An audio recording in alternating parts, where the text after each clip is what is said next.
The following is a live presentation of CBC Sports.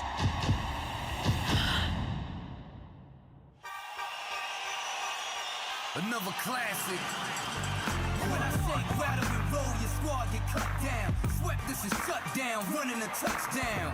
Six Kelly, I believe I can fly. What? Another one bites the dust. True MC, I need another mic to crush. To the top, I'm taking it. I'm breaking it. I did it when they said that it can't be done. To become number one.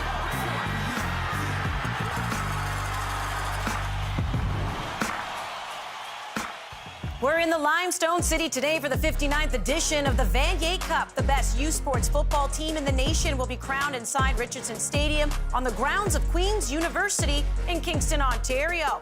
6'5" quarterback, Montreal, Quebec native Arnaud Desjardins leads the LAVAL ROUGE, a program that owns 11 national titles. His counterpart, 6'6", Taylor Elgersma from London, Ontario, this year's Heck Crichton winner, who leads the Laurier Golden Hawks. It's the national title game, the Vanier Cup, and it's right here on CBC Sports. Hello, Canada, and welcome inside our CBC Sports studio. Glad to have you along for this incredible game, the Vanier Cup. Andy Petrillo alongside two former U Sports football players. Justin Dunk, former quarterback with the Guelph Griffins, University of Guelph, two-time Grey Cup champion, 1989 Vanier Cup winner with the Western Mustangs. That is Mr. Dwayne Ford. Let's show you how these two teams got to this championship game. In the UTech Bowl, Laurier handed the Bishop's Gators from the University of Sherbrooke, Quebec, a 48-24 loss. The Golden Hawks, through the regular season and playoffs, are now a perfect 10-0. Elgersma completed 30 of 34 passes, threw for 452 yards. The Mitchell Bowl, a little tighter between Laval and the Regina Rams with a minute 19 left. Desjardins capped an 85-yard drive with a TD pass to Isaac Gaillardes for the 17-14 win. Now, there's already some bad blood between these two teams, guys, because when they arrived at the stadium this morning, were doing their walkthrough before warm-ups, they were already jarring at each other. Some players even getting physical. You can see Laurier in purple walking by. Justin, something was said that Laval did not like as they're now rushing towards them. Indeed, our sources on the ground tell us that Taylor Elgersma was in the middle of this, and that's no surprise. He wears his emotions on his sleeve, as you'll see today in the Vanier Cup. Yeah, and you have to wonder a little bit, given the big game. Obviously, there are some emotions that are very genuine, some emotions that may be a little contrived, trying to get teammates fired up. Ooh, little gamesmanship? I'm all for that. Let's talk about Elgersma, awarded the Heck Crichton Award. That was on Thursday night for the best football player in U Sports in Canada. What makes him so special? It's his deep ball, and it's so special that NFL teams are calling about this guy, getting background information on Taylor Elgersma, and you'll see it on display in this highlight pack. He spots it with perfection. Michael Faulds called him the Josh Allen, the Joe Burrow, the Justin Herbert of Canadian university football because he's that good. And oh, by the way, in the offseason, he trained with Drake May, who's a starting quarterback for the New England Patriots right now, and Bo Nix, who's with the Denver Broncos, both first-round picks. So that's the type of talent this guy has. Yeah, and the thing that stands out to me, Justin, I love the Josh Allen comparison at the OUA level, right? This is a big guy with a strong arm, but he can also run and he'll drop his shoulder on some people too, which I love. Not afraid to do that. And you know what? They've outscored their opponents 128-76 in the 3 playoff games that they have played so far. Now, Laurier head coach Michael Faulds, former quarterback with the Western Mustangs, actually lost in a Vanier Cup to Laval. Here he is with our Signa Butler. Coach, your first trip back to the Vanier Cup since 2005 when this team Laurier won it.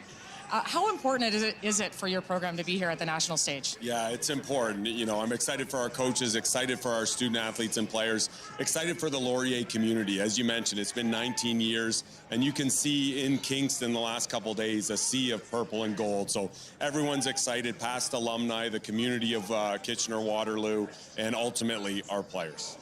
You're facing a football factory in Laval today. What's it going to take to beat them and their defense? Yeah, I have to say that we get to play Laval. Laval has to play us, right? They haven't seen us before, and our group is confident. So we respect the heck out of Laval. They've won this many Vanier Cups thus far, and they're the winningest program in the history of U Sports. But this is our time, and our boys are excited. Appreciate this. Thank you.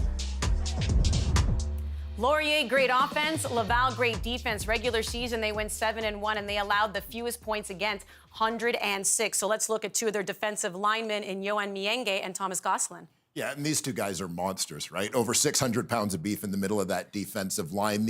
They're a force, and particularly good against the run. And this really showed up, I thought, in the Regina game, where you see Mienge, 26 years old, from France, a global player, and Gosselin, just 20 years old in his first year, all-conference, all-Canadian. Both of them constantly moving blockers backwards, wreaking havoc in the opposing backfield. A number of tackles, whether for loss, for no gain, maybe for 1 or 2 yards. And why it's going to be so important for them today against WILFRED Laurier is they need the defensive line to be particularly strong in stopping the run so that the other resources on defense, i.e. the linebackers and DBs, can focus on preventing big pass plays. And also on passing downs, those two big fellas, if they get after Elgersma, who likes to pass from the pocket, that can be a real game changer here to put him out on the edge where he's not as comfortable. Mienge, by the way, can I say former Taekwondo specialist, 2014 Youth Olympics Games champion, and a World Junior bronze medalist. And he's that big, that is somebody you don't want to mess with. Let's hear it from the two gentlemen who are going to be calling the championship game today. That would be Mark Lee, who's along, former wide receiver with the University of Waterloo, Deshaun Stevens. Thank you, Andy. Arnaud Desjardins was the RSEQ MVP this season. He had a tremendous season. But this quarterback, who won the Vanier Cup just 2 years ago, had to earn his job back in training camp after a subpar season last year. Mark, in the eyes of many, Arnaud Desjardins fell off. He had to humble himself a little bit. In 2023, he threw for a mild 1,700 passing yards and 8 interceptions. Many people thought he wasn't going to be the starter entering 2024. And what did he do? He switched it up. This season, he came back, threw for 2,373 passing yards in the regular season, as well as 17 touchdowns, only 1 interception. But most importantly, he became the leader that this team needed him to become. And Desjardins keyed his comeback by building a prolific connection with Olivier Cool, the #1 receiver in the RSEQ. Number 81, Olivier Cool. They call him the artist. At 5'9", he is as crafty as they come, and he's becoming one of the greatest receivers in LAVAL program history. This season, in the regular season, he had 52 receptions, 721 receiving yards, 10 touchdowns, en route to being named an All-Canadian as well. Olivier Cool, a young man whose last name aptly describes his composure, that of his quarterback, who was the comeback player of the year for LAVAL. Andy? Well, you know who else is cool? That would be LAVAL head coach Glenn Constantin, who has been the head coach for the program for all of their 11 Vanier Cup titles. Here he is with Signa Butler. Coach, you're going for your 12th Vanier Cup today in program history, but you've got about half your roster first and second year players. I'm wondering what counsel you give to them as a guy who's nice and calm like yourself in a championship game. Well, I just told, don't make the game bigger than it is. It's 65 yards, 65 yards wide, 110 long, and just play within the lines. Don't let the game, get bigger than it is, and just make sure they have fun and fly around. Facing a quick strike offense in Laurier today, what's the formula to beating them? Oh yeah, I think we got to make them earn everything they get. Just give them a long field and make sure that we don't give up big plays and ball control and offense. Appreciate this. Thank you. Well, definitely two heavy hitters in these teams going up against each other. And as we get back to Laurier, a great quarterback needs a great receiver. And for Elgersma, that appears to be Ryan Hughes. It has been definitely in the postseason because, Andy, of a back injury to Raiden Thorne, who's a high-level receiver himself. Hughes gets into the lineup in the postseason and makes an immediate impact. This guy can hit you over the top, but he's also got a great connection with Elgersma underneath. Look at him. Move outside the pocket. Hughes sees it, adjusts his route, comes across, catches it for a touchdown. He has put up a ton of yardage in the playoffs, stepped up in prime time with Elgersma during the regular season in 8 games. Didn't play very much. Had just 3 catches for 53 yards. In the postseason, he's well over 300 yards, over 100 per game. Definitely a game changer potential in this Vanier Cup. All right, well, how about that? When a door opens, you've got to take it, and that's exactly what Ryan Hughes has done in the postseason. And by the way, if that walkthrough is any indication of what we can expect today, we'll be in for quite an emotional game. LAVAL looking for their 2nd title in 3 years. Laurier, their 1st title since 2005.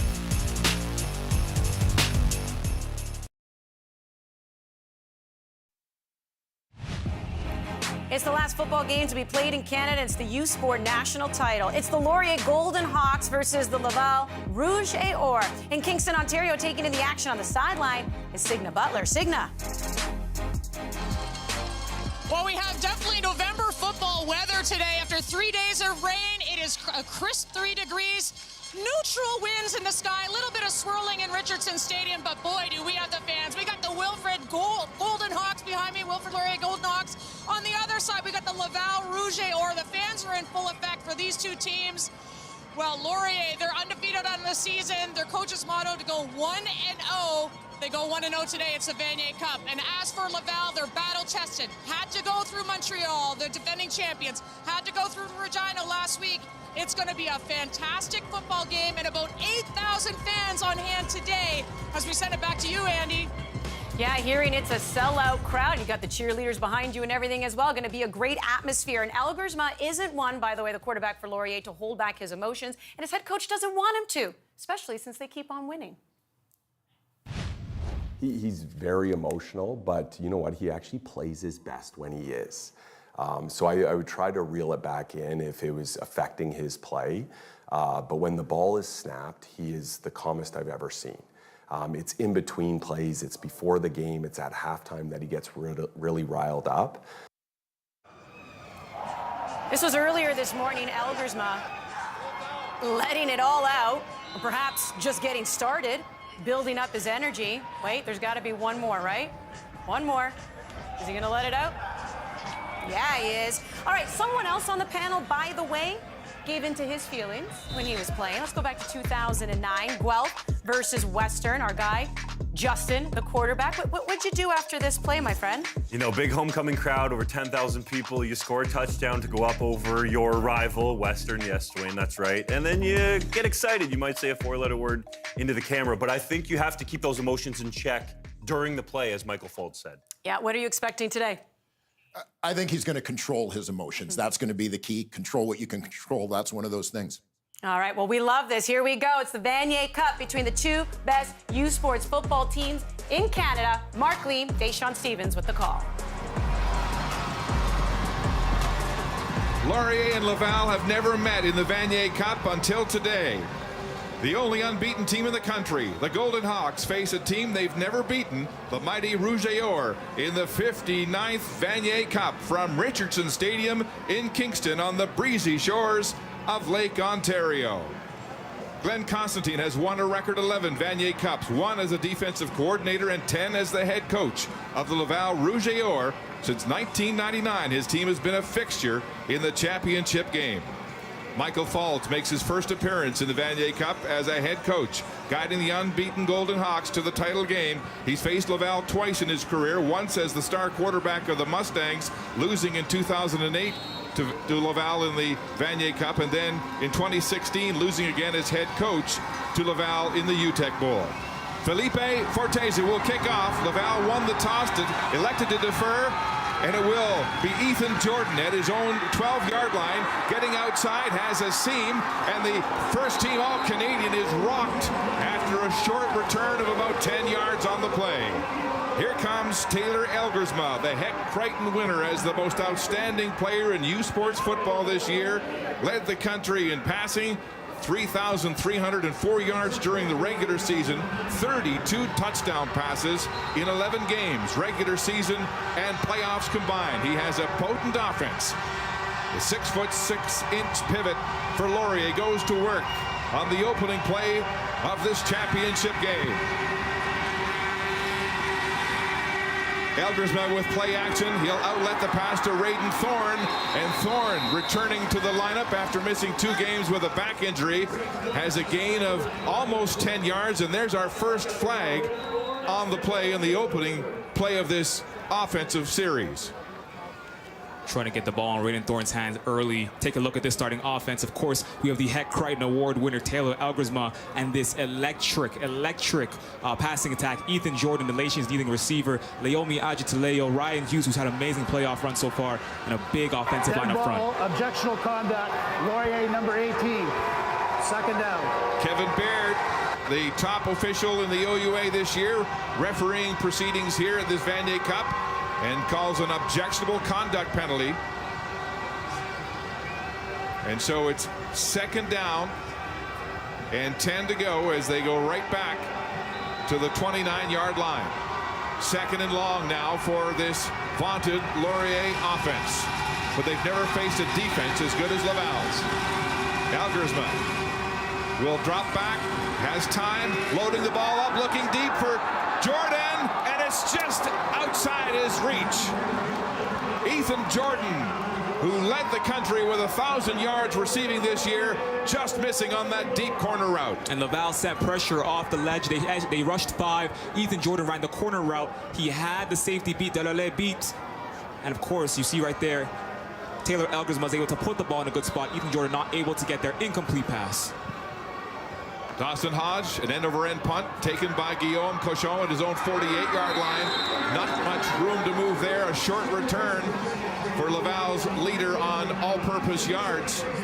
And it's 1st and 10 Laval now on their own 53-yard line. So great field position to get this offensive series underway. And if you're Laval, that's what you want. Right now they have Arnaud Desjardins coming into the game. Right there, their RSCQ MVP, 2nd-team All-Canadian. He had an amazing season, Mark. Takes care of the ball. Only 1 interception this season. 17 passing touchdowns. We're going to get a good look at this offense to start off the game with pretty good field possession off the return by Guillaume Couchon. It's a ball control offense as the Rouge are 1st and 10 at their 53. Desjardins, play action. He'll get it across the middle. Wide open is Emerick Boutin. Boutin breaks the tackle, and he's down to the 25. What an opener for Laval.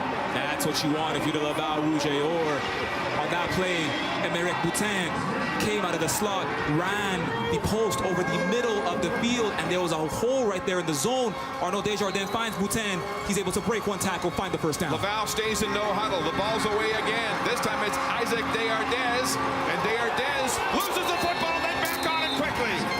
Oh, that was close, right at the 1st down marker, and he will have another Laval 1st down. And the Laval defenses, or the Laval offense, is rolling no huddle on that play. You can see right there Arnaud Desjardins talking to his offense, no huddle. Laval moving the ball with consecutive 1st downs. Now on the 15 of Laurier, low snap. Desjardins gets it to the flats. Mathieu Waugh makes the catch, but he's filled quickly for a short gain on the play. Malik Cote, the boundary cornerback, on the tackle for Laurier. Right there, Mathieu Waugh came out of the backfield, leaks out to the flats. And Arnaud Desjardins finds Malik Cote, or finds Mathieu Waugh on Malik Cote's side, able to pick up a few yards. 2nd down and around 7 yards to go, but this Laval offense is rolling. 2nd down in the red zone for the Rouge Or. Lots of motion. Cool goes to the wide side. Time, it's outletted back to Waugh. He's surrounded and will go nowhere. Jesse Wilkins-Flaherty leading the way in a host of Laurier tacklers to stop this drive in its tracks and force the Rouge Or into a field goal position. 3rd and 6. Laurier's defense was really tested on that play. Their secondary was able to settle down, take away all options for Arnaud Desjardins. The pocket broke down, and Arnaud Desjardins was able to get the ball out to Mathieu Waugh. Family comes with Felice Rocher, and of course, shut down, and it's going to be looking like a field goal right here. Forteza will attempt this field goal from the left hash marks from the 18-yard line. Was good on 5 of 6 during the playoffs, hit the upright last week in Regina.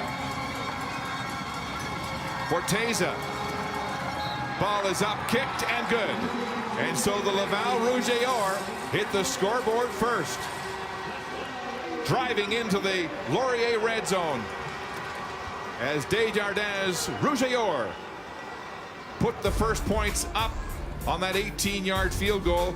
Desjardins, a picture of calm in his opening series here in Kingston.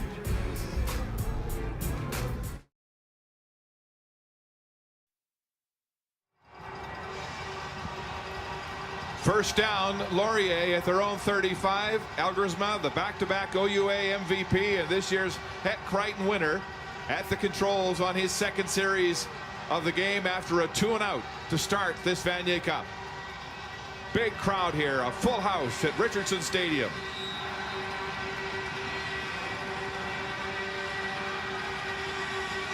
Elgersma trying to hard count this defense of Laval. Play action again. He'll call his own number. He's stuffed and takes a big hit. Ball's loose. Ball's on the ground on the field. And Cooper Hamilton recovers it for the Golden Hawks. And so Elgersma stiffened with that shot as he tried to run up the middle. Laval's doing an amazing job on defense. If you're the Laval Rouge, or what you need on defense right now is to stop the Laurier Golden Hawks one play at a time. You know this is an explosive offense. On that play right there, Taylor Elgersma was able to see the screen. They were able to take it away. And of course, he ran, fumble, recovered by Laurier. Lassard forcing that fumble, but Hamilton quick to get on it. 2nd and 9. Elgersma back to pass. He's under trouble. Oh, what a hellacious hit. What a sack. It's Garant Dumabila coming through and decking the Laurier quarterback. What a hit. Wow. Wow, what a blitz up the middle. What a blitz up the middle. The DBs are in man. Take away all options. But 21 coming up the middle. Clear hole. Finds Elgersma. Takes him down immediately. Takes the offense off the field. 3rd and 16 as Dawson Hodge gets a beauty away. Pushing Couchon back inside his 25-yard line. Guillaume Couchon tries to tightrope the sideline, and he's pushed out after a return of about 5 yards on the play. And Mark, the big question coming into this game, can Laval's defense stop that Laurier offense? They've done it back-to-back on 2 drives, and now they have the ball and an opportunity to put more points on the board and try to give more cushion to this lead early in the first quarter. We wondered what kind of a defense Elgersma would see. Would they rush 3, drop 9, try to make him find the holes? There's the first blitz of the game, and they got a hold of the Laurier quarterback. All right, Desjardins back at the controls. Play action, throws it to the near side. It's complete by Gaillardes. He'll have a first down, sitting in that zone just 10 yards downfield. And they'll move the sticks again for the 3rd first down of the game for this Laval offense, and they stay in no huddle. No huddle. Malik Cote being targeted again by Gaillardes. That's the 2nd target we've seen today with that connection. 3 receivers to the wide side, including Olivier Cool. They'll hand off to Mathieu Waugh. Waugh is tripped up as Ethan Grigorczyk makes the tackle, the middle linebacker for the Golden Hawks. They'll limit that gain to 2 yards on the play. And Mark, last week we saw Laval was struggling coming out of their own end zone. You look right here at the offense. Of course, we got Arnaud Desjardins, you know, the 2nd team All-Canadian, Mathieu Waugh, Isaac Gaillardes. You know, the average height of this receiving core is basically 6'3", along with Olivier Cool, 5'9". Extremely talented offense. Nothing like Laurier's seen all season. 2nd and 7 for the Rouge et Or. Desjardins, lots of time out, lets it to Mathieu Waugh. Waugh with a move, cuts inside, takes a massive hit from Grigorczyk, and he'll be short of the first down. But Grigorczyk again in on the tackle for the Golden Hawks. And Mark, early on, what I'm starting to notice is that Arnaud Desjardins and that offense, they are picking on the boundary side. They are picking on Malik Cote, and they're picking on Johari Hastings, testing out those 2 DBs, testing out the OUA All-Star halfback, and seeing if they're truly as good as people say they are. So they'll be short of the first down by a yard as Forteza comes into the football game to punt. His longest this year, 55 yards. His coach says he reminds him a lot of Boris Boom Boom Beatty, the current punter for the Edmonton Elks. He's a former linebacker with a big leg, and they'll need it now. As Tayshaun Jackson is the lone returner standing back for this high towering punt. It'll bounce just inside, and what a perfectly placed punt as Jackson takes it and is knocked out of bounds after a return of 3. But there is a flag on the play, and this could be no yards. Wouldn't be surprised to see them kick it as far away as possible from Tayshaun Jackson all afternoon. First team All-Canadian returner, 831 yards returning and 2 touchdowns this year. Matthew Bertrand, the special teams coach for Laval. 5-yard penalty. 5-yard penalty because the ball bounced on the turf. So Laurier now in their 3rd series of the game. And they'll start this drive at their own 34. This explosive offense that has lit up the OUA and the playoffs with 49 touchdowns this season. Elgersma will throw. He's in trouble again. Throws it away and knocked down, and a dangerous pass Jackson Stebbings getting his hands on it as Elgersma with an ill-advised throw. And Mark, right now, I think the biggest issue for Laurier is being able to stop that front seven. Yohan Meyange, number 99, and Thomas Gosselin, number 96, are giving problems. They're breaking through that offensive line, and Gangs Taylor Elgersma immediately taking away his line of vision and time to throw. Meyange is a beast in the middle at 6'5", 310. 2nd and 10. Golden Hawks struggling offensively early. Elgersma throws the screen to Tanner Nelms. Nelms breaks the first tackle, head down, then swarmed by the Laval defense. He'll be about 2 yards short of the first down. So 3rd and 2 at their own 42. And Michael Fald sends out the punt team. That was a smart decision by Todd Galloway on offense. You see they're blitzing, they're setting the pressure. Let's give them a screen and make them pay for it. Learn to allow them to respect the pass. Understand that we have weapons that can come out of the backfield.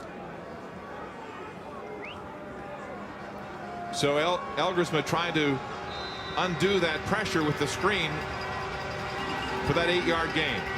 Now Dawson Hodge with a 41-yard average during the regular season will punt from his 30. Cochon will return for Laval, and he's pinned between the numbers and the sideline for another short return as Laval comes back on offense. 3-0, ROUGE in the early lead.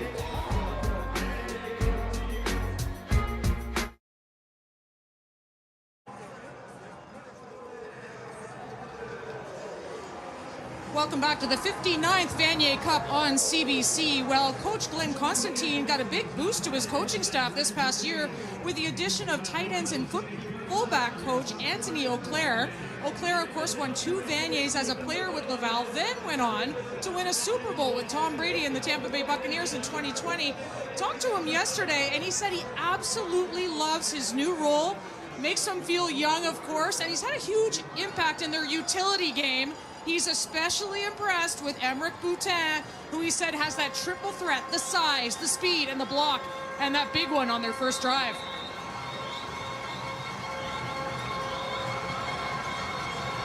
Yes, it gives defenses a lot more to worry about when you've got a guy like Boutin playing anywhere from fullback to tight end to wide receiver. First down at their own 39.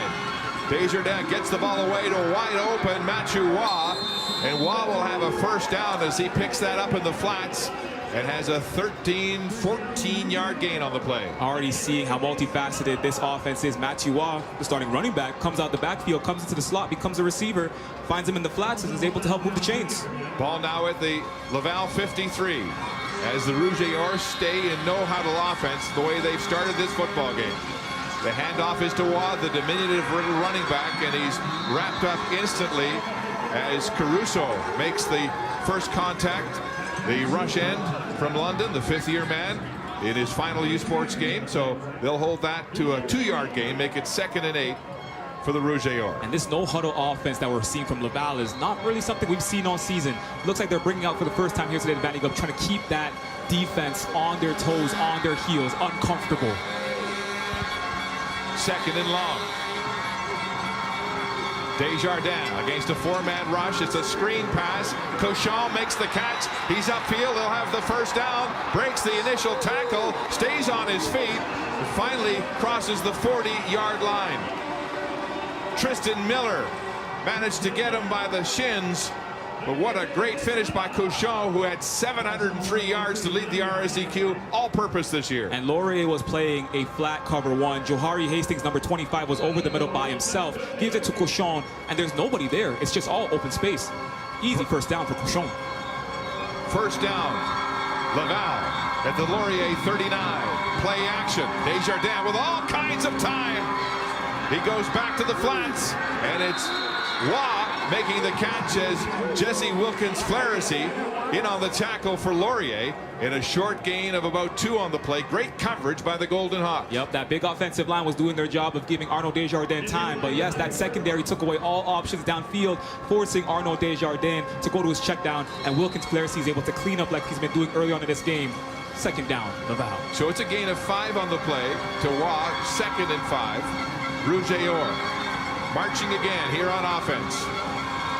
Arnaud Desjardins, the statuesque quarterback, gets it away quickly. Andrew Menzies makes the catch. Cote, the boundary corner on the tackle, but another first down after that gain of 7 on the pass to Andrew Menzies, the 4th-year student in industrial design. That's the 4th time today Malik Cote has been targeted by this Laval offense. You see Arnaud Desjardins gives it out to Menzies. It's just a 5-yard hitch. Cote is able to take him down, but at that time, arguably first down. So Desjardins picking his way in another long drive here. Time of possession favored by Laval early in this game. Here comes the blitz. Desjardins escapes the pocket. He's got room if he wants to run. He will head to the sideline and scamper out of bounds at the 16-yard line of Laurier, and that will be enough for a first down. 12-yard pickup by Desjardins. On that play, the pocket broke down extremely quickly. Arnaud Desjardins had no time to go through his reads. You see Jaden Griffiths coming off the edge right there. Arnaud Desjardins takes his time, finds open space, finds the first down, and this offense is continuing to roll on this Laurier defense. Desjardins is 10 for 10 through the air to start this football game. First down. He'll throw again. He's got some time rolling right to the boundary, and he'll get it away to Mathieu Waugh. Just a little shovel pass, a gain of 4 on the play, so we'll make it 2nd and 6 inside the red zone. Andre Butte got through the offensive line, found Desjardins. Desjardins had to roll out, took his time, stayed cool, composed, under pressure, found Mathieu Waugh on the sideline. Very short gain. Desjardins, the quarterback, as we told you, had to fight for his starting job to start this season after a subpar 2023 season. He's been perfect so far through the air. He'll roll to the right. Lots of time. Now he'll be forced out of bounds into 10, putting pressure on the Laval quarterback. He won't not have enough for the first down. It'll be 3rd down and 2, and decision time for Glenn Constantine. They're still attacking that boundary side. Everyone's rolling out to that boundary side. It's been, a lot of success on that boundary side to start off the game. You see right there, Cool is in line with Desjardins, but there's nothing there. Of course, Johari Gastings gets there, and it looks like this offense is coming up off the field. Field goal coming up. All right, it looks like they're going to take the points as the field goal unit is coming out. Don't forget, in the Dunsmore Cup, they faked a field goal from a similar position as Gayardez, the receiver who holds, got up and ran with the football, but they didn't get the first down. Or they did in that game, actually, but they didn't put the ball in the end zone, had to eventually settle for a field goal. So a 15-yard attempt here for Forteza. The right hash marks. Gayardez will hold it. The ball is up and good. So the Rouge take a 6-0 early lead in this football game with 2 impressive drives, stalling and having to settle for field goals.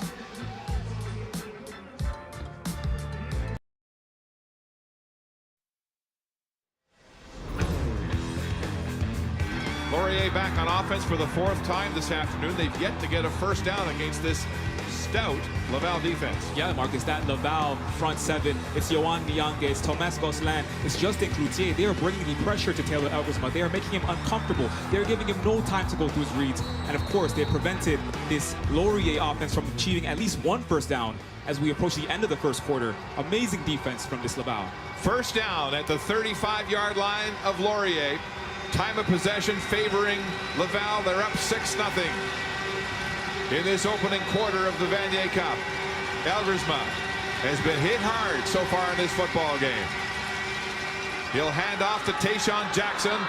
Jackson has a hole off tackle, still on his feet. And the first down of the football game for the Golden Hawks on a gain of 11 by Tayshaun Jackson. The unique thing about Tayshaun Jackson, remember, he is an all-Canadian returner. So once you hand him the ball out of the backfield, he essentially becomes a returner. He finds holes. He's able to break tackles, and he's able to do it right there and give them their first down of the day. Golden Hawks at their 46. First down with 4 receivers to the wide side. They'll stay on the ground. Jackson again. Look at him negotiate the interior of that tough Laval defense for a gain of 7. And now there's bad blood and words after the play. Lassard getting into the grill of Max Harris. as the officials are there quickly to break it up. Michael Bolts told us that Tayshaun Jackson has been at the key part of just changing the momentum for a lot of games this season. When they were down and felt like they were out and they needed a spark, Tayshaun Jackson really changed momentum. 2nd and 2, Laurier. Again, 3 receivers wide, Jackson in the backfield. They'll stay on the ground. Tayshaun Jackson, it's going to be very close as he's brought down right near the first down marker. See where they mark it. It is indeed a first down. So this high-powered passing attack has gone back to the ground to get some first downs and some time of possession. At this point, it's just about moving the ball on the ground, being able to build some momentum. Again, hand the ball to Tayshaun Jackson 3 times in a row. He's able to get the first down. Let's see if they can find some success through the air or stay on the ground. First down, Laurier. Tanner Nelms now in the backfield, subbing for Jackson. Number 3 running back in the OUA this year. Play action, loading up. Elgersma pops, now throws it. A quack, it's complete. Ryan Hughes, the superstar of this postseason, has a gain of 9 on the play. Ryan Hughes, who 1 week ago had 3 touchdowns and 212 yards receiving in the UTEC Bowl. And Jordan Lassard, number 7, the all-Canadian corner, was all over Ryan Hughes. On him like white on rice. Ryan Hughes bobbled the pass, eventually brought it back in. Great job by the offensive line. Gave Taylor as much time to go through his reads. And now they're able to move the ball. 2nd and 1 for the Golden Hawks. Nelms is stiffed right. Biange swallows him, and there'll be a loss of a yard, and Elgersma gets his nose dirty trying to throw a block for his back. So it'll be 3rd down and 2 as Elgersma looks to the Laurier sideline, and the Golden Hawks sent out their punt team. So field position a factor here now as they try to pin the ROUGE deep. And for Laurier, to be honest, that was your first time being able to move the ball today. You got your first down, you got your first completion. Let's see if they can find some momentum on other drives. Cochon's late to get on the field. The ball is angled out of bounds, and there'll be no return on the punt from Dawson Hodge.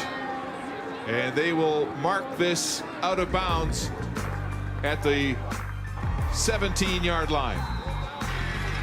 So a 6-0 early score after 1 quarter of football. Laurier beginning to move the football, but in arrears with Laval.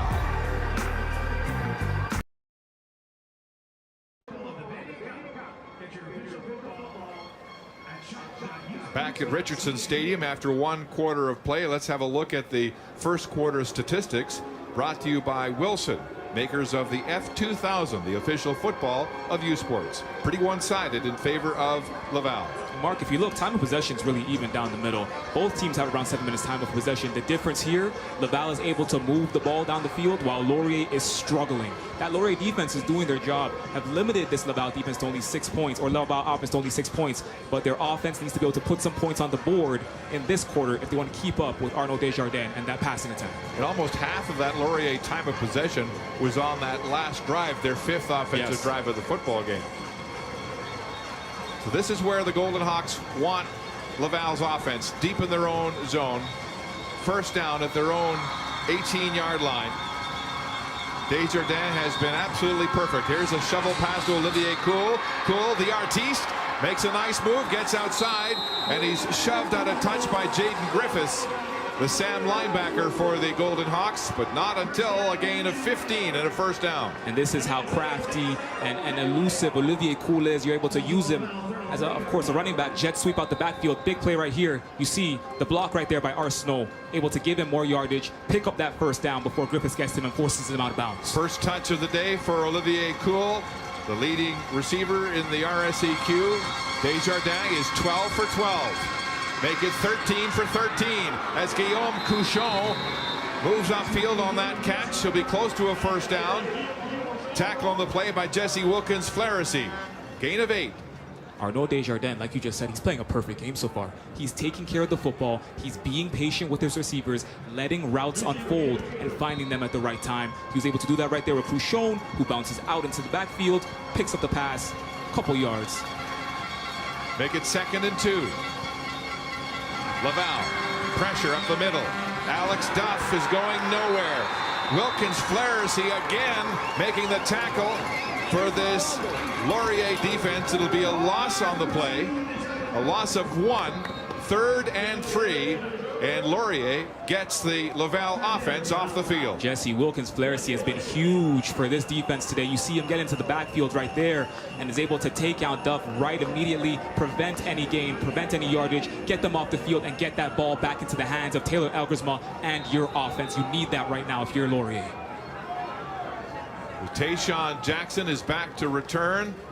Griffiths heads onto the field quickly as Laurier had only 11 men on this punt return team. Flag on the play as Forteza gets the ball high. It's caught by Jackson. There's a flag on the play. This will be at least a 15-yard no-yard penalty against Laurier, but there is a flag back near the kicker. So flag back at the original line of scrimmage and a flag on the return, which is clearly a 15-yard no yards against Laval, as Kevin Baird, the referee here this afternoon, sorts it out. So no yards, and it looks like a legal substitution was the other call.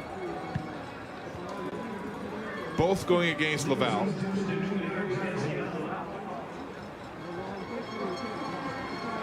Kevin Baird, as I mentioned, was named the top official in the OUA this year and getting the assignment at this year's Vanier Cup, as he explains the options here and the calls. Justin Cloutier, the middle linebacker, who along with his brother Etienne Cloutier play for Laval. He's one of the captains on this football team. Their dad played in the first ever Vanier Cup victory for Laval back in 1999. Jacques, proud dad, watching two of his sons on this Rouge outfit. Now the officials taking some time here to sort it out. Laval's offense is coming back on the field. There's some confusion as they sort this out. And Michael Faulds is 10 yards out from the sideline, the Laurier bench. And talking to the down judge, Daniel Dirksen.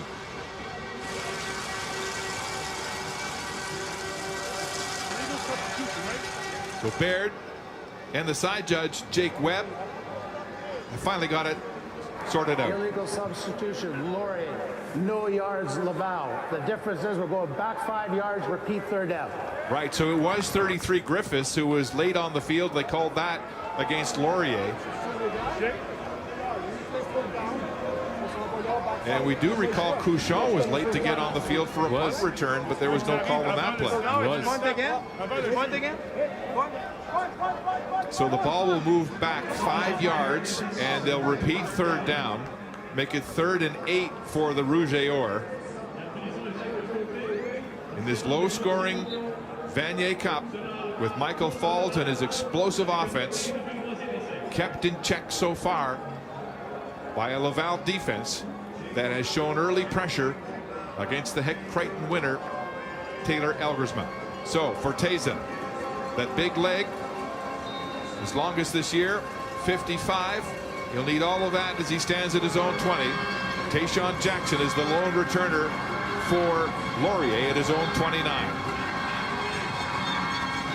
Forteza, spiraling kick, driving Jackson back. He can't get to the ball, and a big bounce for the Rouge-Or back to the 6-yard line.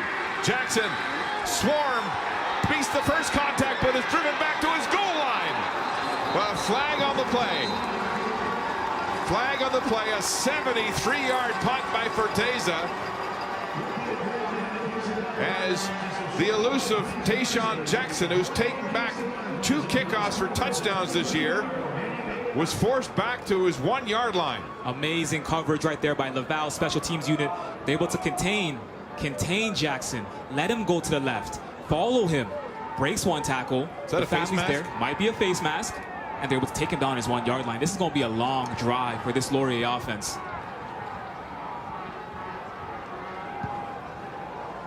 Looked like a face mask on the play. You see Jackson had to adjust his face mask during the play. B.J. Pernier. During the return, we had holding. Laurier, 10-yard penalty. Unnecessary roughness, face mask, Laval, up 5 yards, first down. Doesn't help the Golden Hawks much, but a flurry of penalties in the first half of this football game when you consider Kevin Baird only called 3 in the entire Yates Cup. So the Golden Hawks, in the shadow of their own goalposts, will have the ball first down at their own 7-yard line.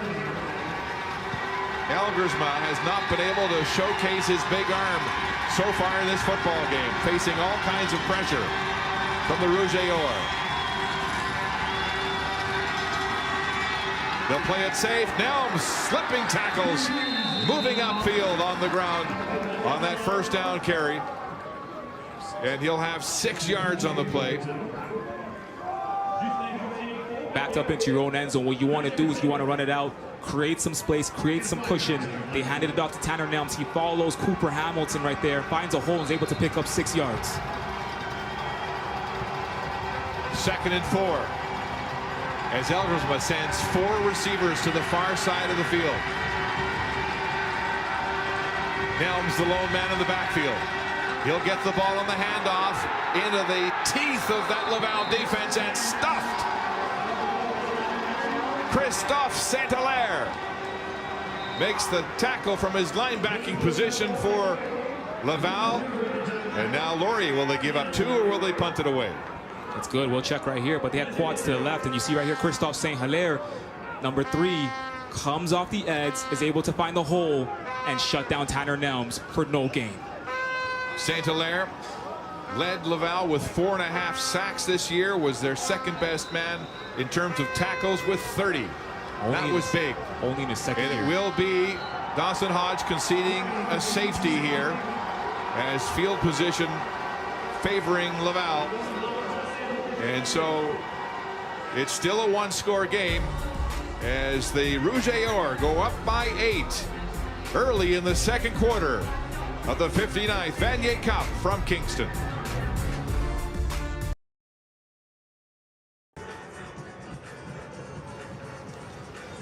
Arnaud Desjardins, 13 for 13 so far in this football game. Simply perfect with 125 yards passing, and he's distributed the ball, Deschamps, to 6 different receivers. Mark, I don't think Laurier's defense has seen an offense like this season.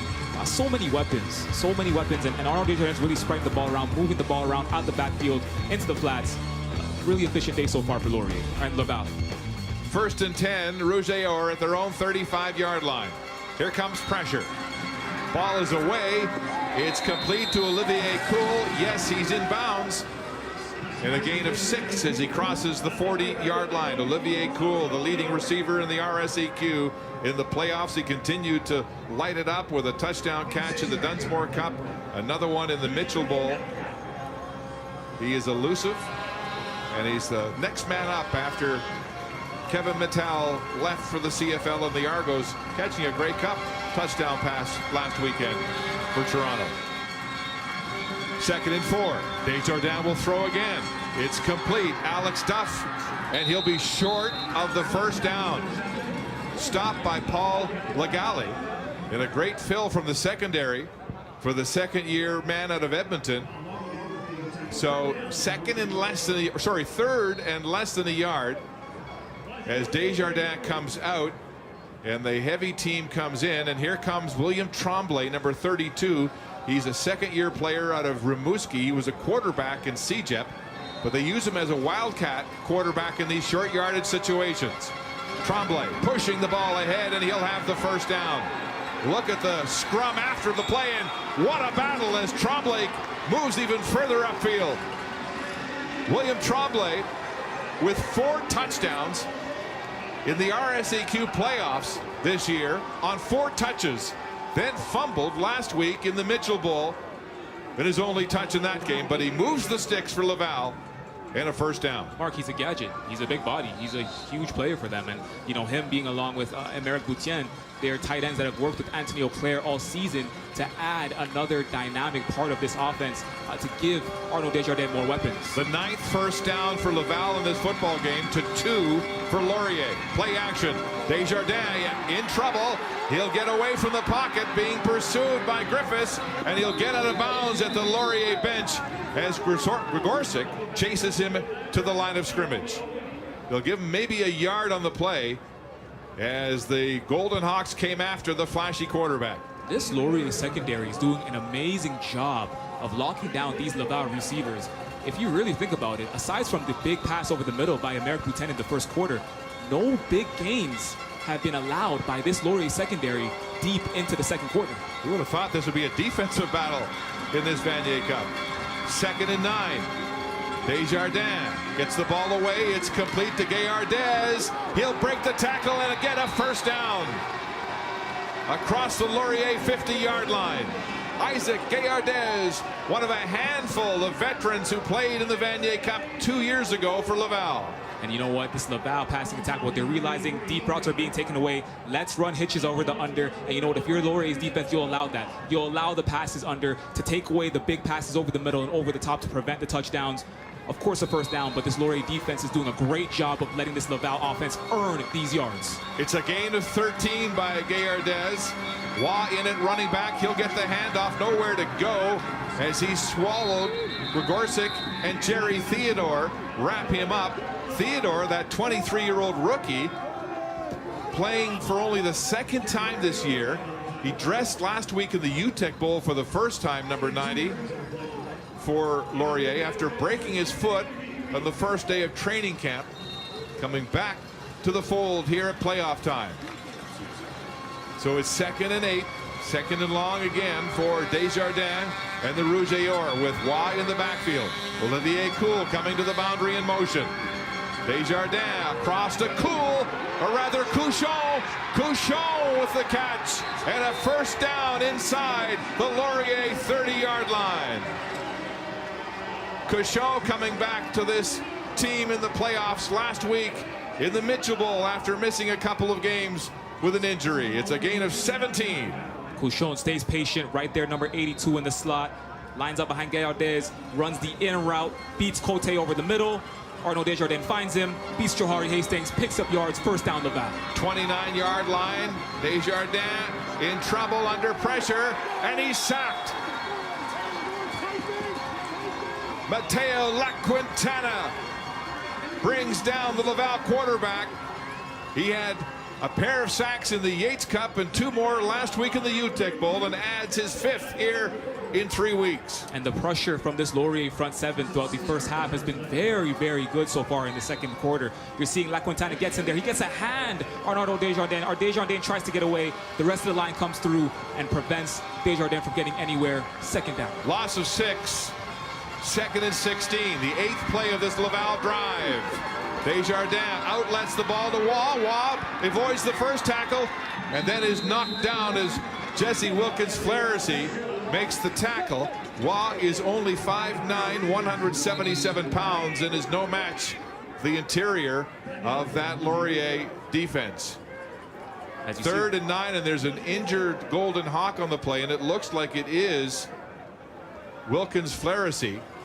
He was down on his knees there. Now he's back up, but he's in some difficulty here as Forteza will attempt this field goal from the 35. He's 2 for 2 so far in this Vanier Cup.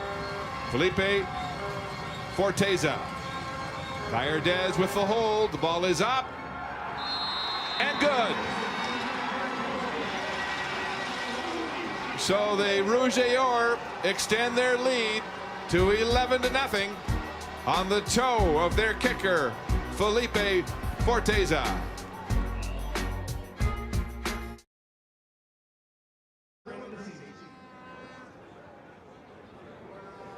You're watching the 59th Vanier Cup on CBC. Well, since losing the UTEC Bowl to Laval in 2016, Laurier coach Michael Falds said in order to close the gap, he wanted his teams training and practicing well after the season to feel what it's like to play meaningful football in November. He basically did the math. Those teams that are making it deep in the playoffs every year, like the LAVALs of the world, get 5 extra weeks of football, which if you map out over a university career is 2 years of football development. So they've closed the gap. They're here in November, but this is a meaningful game, and they find themselves trailing 11-0. Mark. Yes, they find themselves one of the last 2 teams standing. Play action. Elgersma on a bubble screen. Raiden Thorne breaks the first tackle, and he'll have a gain of 7 yards on the play as they go to their veteran receiver, who returns after missing 2 games with a back injury. If you're Tyler Elgersma, what you want to do right now is you just want to get the ball in the hands of your playmakers. Quick screen pass by Raiden Thorne, breaks the tackle, is able to gain some yardage, 2nd down. 2nd and 3.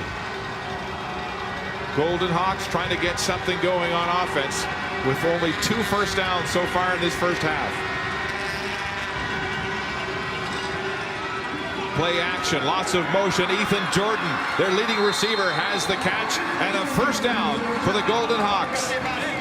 Ethan Jordan with an even 1,000 yards to lead the country this year in receiving. And this is where establishing the run earlier on in the 2nd quarter helps you set up the pass. You see the play action. Ethan Jordan on that jet sweep, big jet sweep, bounces out to the flats, gets the pass and able to move the chains. Elgersma will hand off to Tayshaun Jackson on the draw. There's a gaping hole. Jackson still on his feet. Now he gets an open space. Green pastures ahead for Jackson as he crosses the 10-yard line and is finally down at the 5. Tayshaun Jackson and a gain of 51 yards. The biggest play offensively of this football game for the Golden Hawks. The Golden Hawks needed that. Look at this. Taylor Elgersma, thick handoff, read option. Tayshaun Jackson takes the ball, finds daylight, breaks 1 tackle, and is able to bring it all the way down to the 2-yard line. This is the biggest play of the day. Has the Golden Hawks barking on Laval's goal line. Let's see if they can punch it in and put some points on the board. Vincent DeLille, the starting safety for Laval, is down on the field and injured, but Tayshaun Jackson, the first-team All-Canadian returner, showed what he does when he gets into open space in that 51-yard scamper. And DeLille is a loss for this team. He was a member of the Vanier Cup champion Rouge 2 years ago in his 4th year from Quebec City. So, Laurier threatening here with 5:26 to go in the first half. 1st and goal from the Laval 5-yard line. Nelms in the backfield. Elgersma at the 10. He'll throw, looking short side. Now he changes, throws deep downfield, and it's out of touch. Looking for Jace Atkinson. Atkinson was his 3rd read on the play. Yep, he read over to his boundary side first, took a look at Raiden Thorne, took a look at Ethan Jordan. They were locked off to the boundary side, saw Jackson Stebbings in the back of the end zone. You'll have a look right there. All Canadian combo right here, receivers. Thorne and Jordan to the boundary side, completely locked off. Saw Seb Stebbings in the back of the end zone, overthrew it, 2nd down. So Laurier brings in some beef as Sebastian Parcelidis, Mr. Olympia. Their fullback is joined by Max Harris. So 2 big men join this front as they continue to attend to an injured Laval player. It's a big moment here for Michael Falds and the Golden Hawks. And a chance to get back into this football game. Laurier trailed 5 times this year. The only unbeaten team in the country, trailed 5 times and came back each time. They are built to withstand these setbacks. And that's William Quenville, who was banged up last week in the Mitchell Bowl in Regina and is helped off the field. The defensive end for Laurier. So check that for Laval. Second and goal from the Laval 5-yard line for the Golden Hawks. Elgersma. Shovel pass to Ryan Hughes. He's got all kinds of daylight. It's a foot race, and Hughes gets to the end zone. Touchdown. Ryan Hughes, the feel-good story in the playoffs. The second-year man out of Mississauga has his 6th touchdown in the postseason. Ryan Hughes has had an amazing playoff run for these Golden Hawks. Continues it in the biggest game of the season. Checks into the game. Right here, he checks into the game for Raiden Thorne, and you see him take this jet sweep from the boundary side. And there are blockers all across the field to make way for Hughes. And it's a foot race to the corner of the end zone. Gets in for 6. Great block by Parcelidis, holding up Francis Bouchard, the linebacker, to allow Hughes to get around the corner. There's a flag after the extra point. It's good. But we'll sort that out. A 5-play drive covering 75 yards. And the first touchdown of the game goes to Laurier.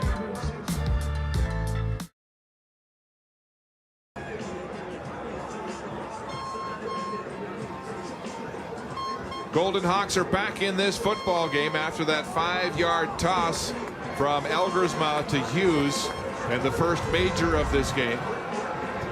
There was a 15-yard penalty after the point after against Laurier. Will force them to kick from their 30. Tyler Potvin was flagged.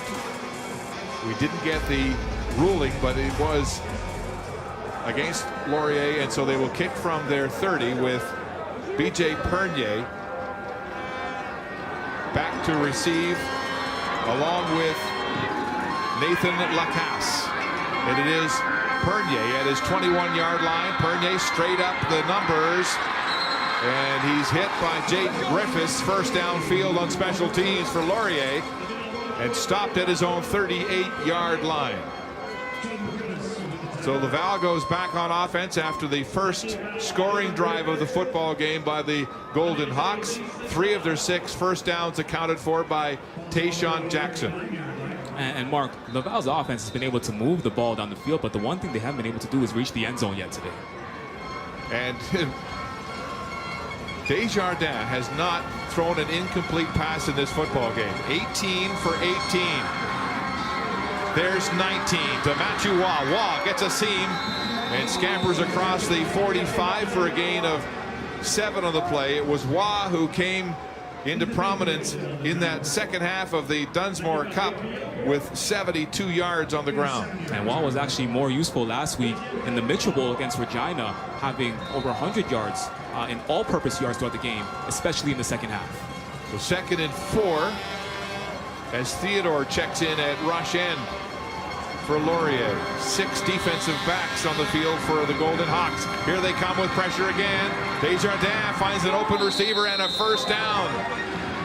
And it's Arsenault, Edouard Arsenault, with words and a finger point to Grigorczyk, the middle linebacker of Laurier, as the bad blood continues to spill in this football game. Laurier's defense is doing an amazing job. They're sending pressure up the middle, off the edges. Their DBs are locking off all routes, not giving Arnaud Desjardins time to go through his reads. And of course, he's bailing to those outside dumper routes. Laurier unable to solve the accuracy of Desjardins, 20 for 20. Throwing again, it's complete to Olivier Cool in a seam on the post, down to the Laurier 40-yard line. A gain of 20 yards on the play.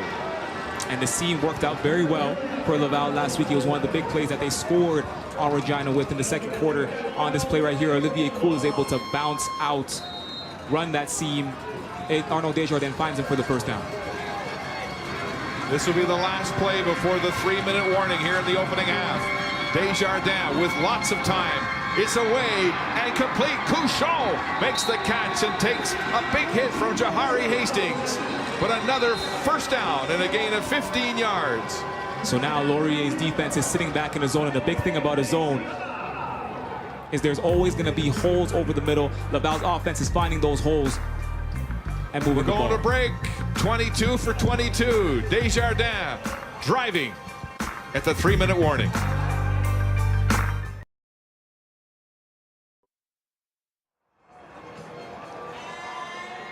back at Richardson Stadium in Kingston, Ontario on this breezy November afternoon. A terrific crowd here, a capacity crowd for this classic Vanier Cup between the Rouge and Laval.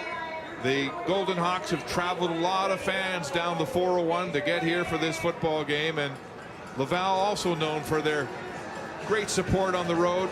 And in fact, the noise was a factor that Michael Fauld said he wanted to take care of with a lot of silent count work on offense, because Laval fans can be so loud. He learned that in past games, most recently in 2016 in the UTEC Bowl. So 1st and 10, Laval at the Laurier 25. Trouble there for Desjardins, and there's his first incomplete pass in 23 throws as Jaden Griffiths comes off the edge at Sam linebacker to press the Laval quarterback.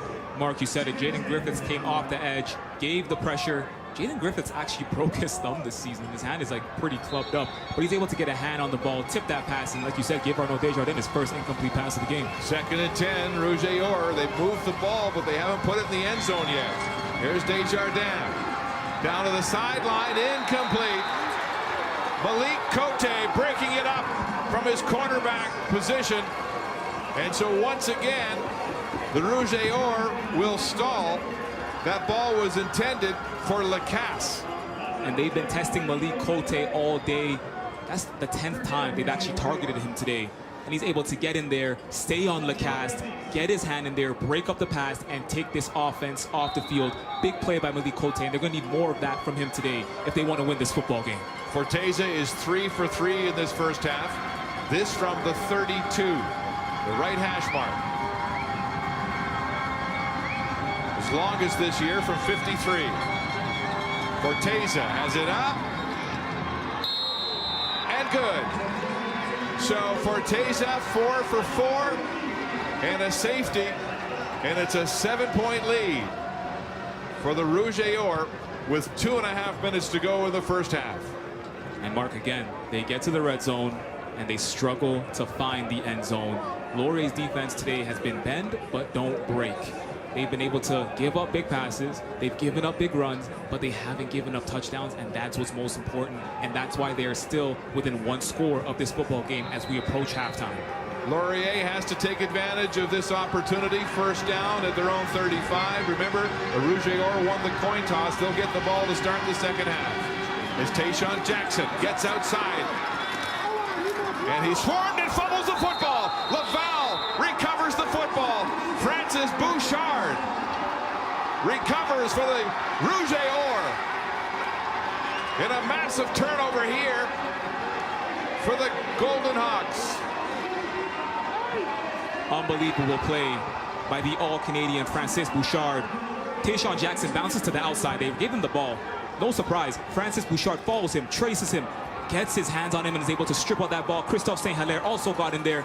Big turnover by this Laval defense to get the ball back in Arnaud Desjardins' hands, approaching halftime, seeing if they can put more points on the board and cushion this lead. First turnover of the football game was against Michael Faulds and the Golden Hawks. First down, Laval at the Laurier 42. The wind at their backs.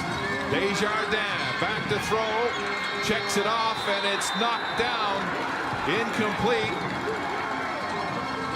Looked like one of the Laurier linemen got a piece of that. Second down and 10. Good job by the secondary, good job by the front seven, applying pressure up front. Couchon running the crosser over the middle. There's space there, but the pressure got to Arnaud Desjardins. Second and 10. Laval from the 42 of the Golden Hawks. Desjardins will take off. He's got room and will get out of bounds, but he'll be short of the first down. 3rd and 3. And here comes the field goal unit again for Laval. You know it's second down, you know they need 10 yards, and you know they're trying to put 6 on the board. The linebackers were even keel, covering the middle of the field, taking away any passes, rushed for, let Arnaud Desjardins run, and of course we're able to stop that, bring the field goal kicker back onto the field. Again, no touchdowns given up on this drive. This attempt from the 42. Forteza is 4 for 4 in this football game. This will be his longest attempt of the day. He's been good from 53 this year. It's up and good. Forteza 5 for 5 in the field goal department as he extends the Laval lead. It's a 10-point lead with 2:09 to go until halftime. You know, Forteza earned this job late in the season in a battle with his teammate Coquette, who missed a field goal late in the last game against Montreal, and Laval ended up losing that football game in overtime. And Forteza got the nod ever since, and he's been perfect here today. Elgersma loading up, throwing downfield. Ethan Jordan's got it at midfield, and he'll be down at the Laval 47. That's one thing we've seen from this Laurier offense. It's a quick strike offense that often responds to a score with a big play, a 28-yard gain. As they go in no huddle, Elgersma with Jackson in the backfield. He'll throw again, looking to the short side. It's complete to Jordan. He's left wide open. And this will be very close to another first down. The leading receiver in the country moves the yardsticks again. Laurier with a sense of urgency. 1:53 to go until halftime, and moving the football. Here comes pressure. Elgersma gets it away to the flats, and it's dropped. Ethan Jordan drops the football. Incomplete. Mark, if there's anything you were able to learn, or we were able to learn from those last two plays, that is what is able to happen when the offensive line is able to give Taylor Elgersma time to go through his reads. There's been pressure all day, but on that short, momentous two-play drive right there, you were able to see Taylor Elgersma had time to go through his reads, had time to find Ethan Jordan, connect with his #1 receiver, and move the ball. 2nd and 10. Laurier from the Laval 37. Quads. 4 receivers to the field. That's where Elgersma looks. Now he comes down and to the far corner. Jordan's open. He's got it. No, they're going to rule it incomplete. A late call. Jordan says he's got it. Looks at the officials. Now they'll conference. What a play. Quads to the field side. Taylor Elgersma has time. The ball does get tipped. Ethan Jordan runs the corner. Vincent Delel does not even see the ball coming. And we'll see right here. Oh, that's a catch. It's going to be close. It's going to be close. Oh, did the ball touch the turf? And did he have possession? It's bobbling there. No, it's no catch. So close. And so that drive for the Golden Hawks will stall at the 37. 3rd down and 10, and Dawson Hodge now to attempt this field goal from the 44-yard line. His longest this year during the regular season from 40. His longest in the playoffs from 42. So this will be his longest attempt of the year. Hodge, a first-team All-Canadian just 2 years ago. Bit of an off-season last year. And this year he's been terrific. Good on 7 of 8 during the playoffs. This will be his longest attempt of the season. The ball is up, and it's wide right. Wide right, and Pernier takes it out of the end zone for Laval. Gets a block from Gosselin. Pernier still on his feet. Comes to the near sideline. He's got some daylight. Pernier tries to get to open field, and finally drawn down.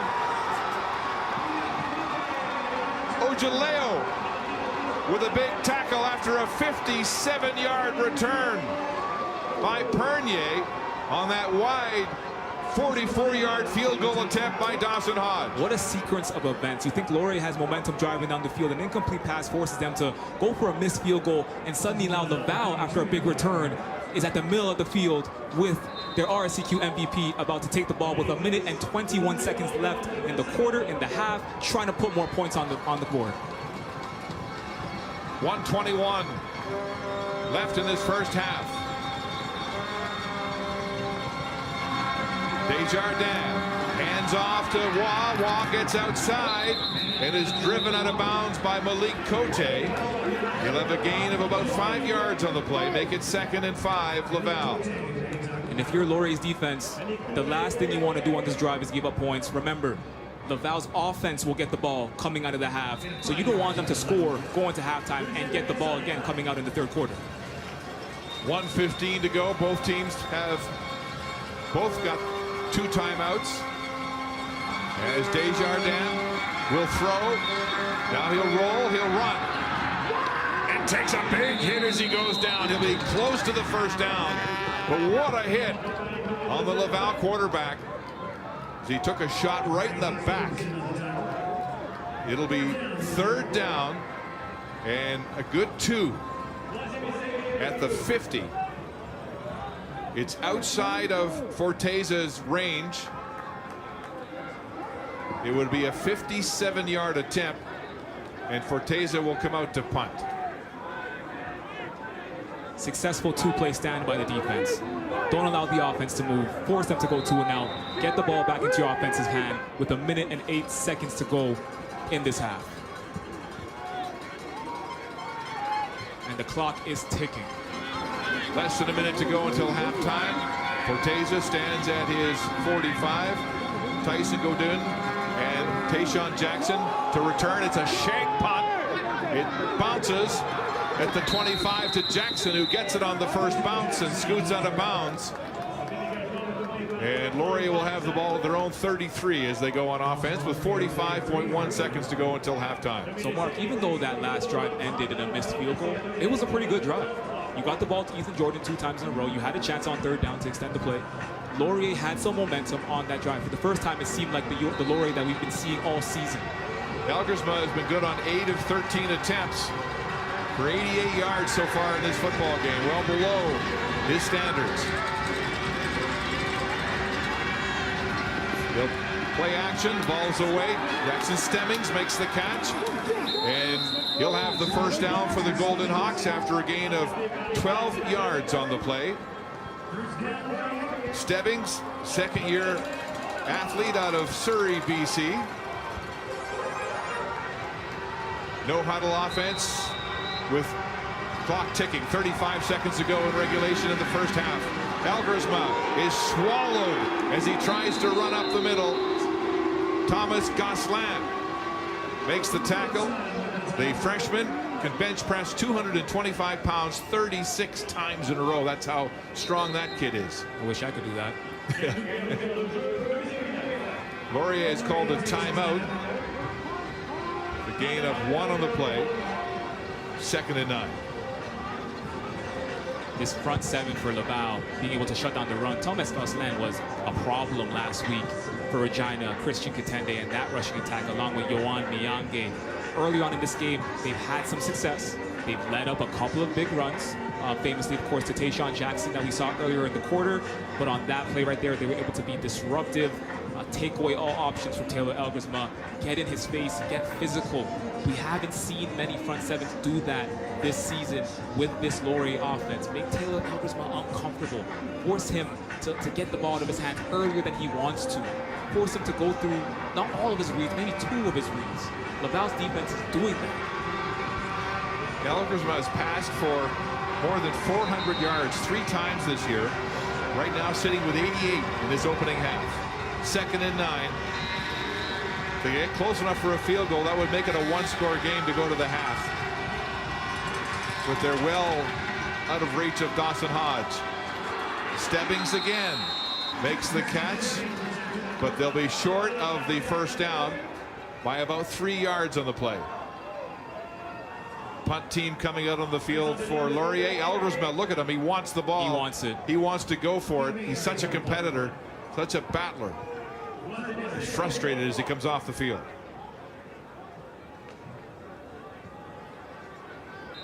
"25 seconds and the clock counting now.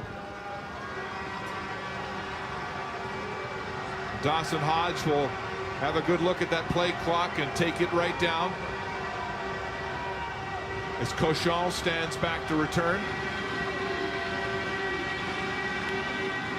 Hodge with a beautiful spiral to the far sideline.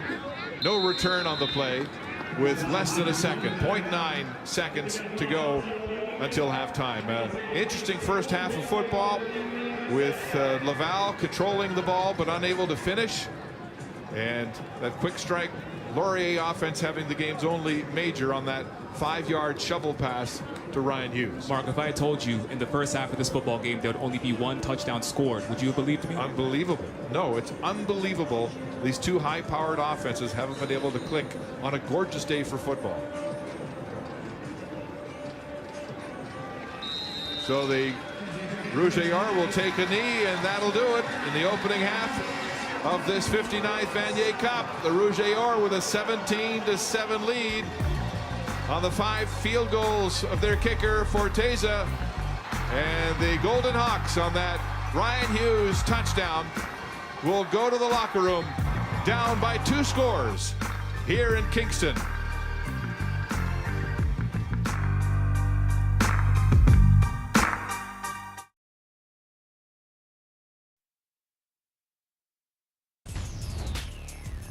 First half in the books for the 59th edition of the Vanier Cup. 17-7, Laval leads Laurier. Laurier, though, with the only touchdown courtesy of Ryan Hughes. Here's their head coach, Michael Falls, with Signa Butler.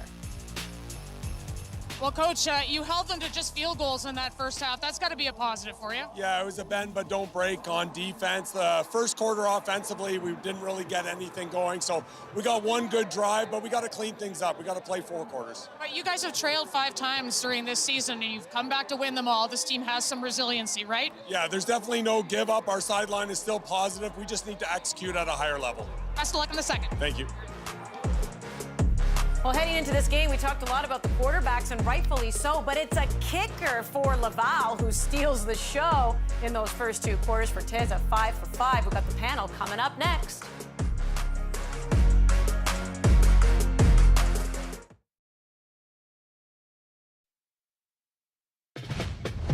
Welcome back to CBC Sports, the Vanier Cup here on the show. Halftime stats brought to you by Wilson, makers of the F2000, the official U Sports football national title on the line. 17-7 for Laval over Laurier. We welcome you back inside our CBC Sports studios. Andy Petrillo alongside Justin Dunk and Dwayne Ford. Let's begin with Laval because we knew that they were coming in with a very strong defense, and they aren't really giving Laurier much. No, they're not, and it's been led by that group up front, that defensive line, but they've had a little bit of support as well. They've done a good job, I think, in the blitz game. They brought pressure early, which I think really rattled Laurier a bit. Terrific off the edges. We've been watching the tackles as well. Miange and Gosselin making their push there. You see the blitz early for the sack, and I think this probably threw Taylor Elgersma off his game a little bit in the early going, Justin. Definitely. When you have people around your feet like that, it makes it difficult to move because you're worried about getting injured there. But also, when you take a shot like that early as a quarterback, it makes you a little tentative.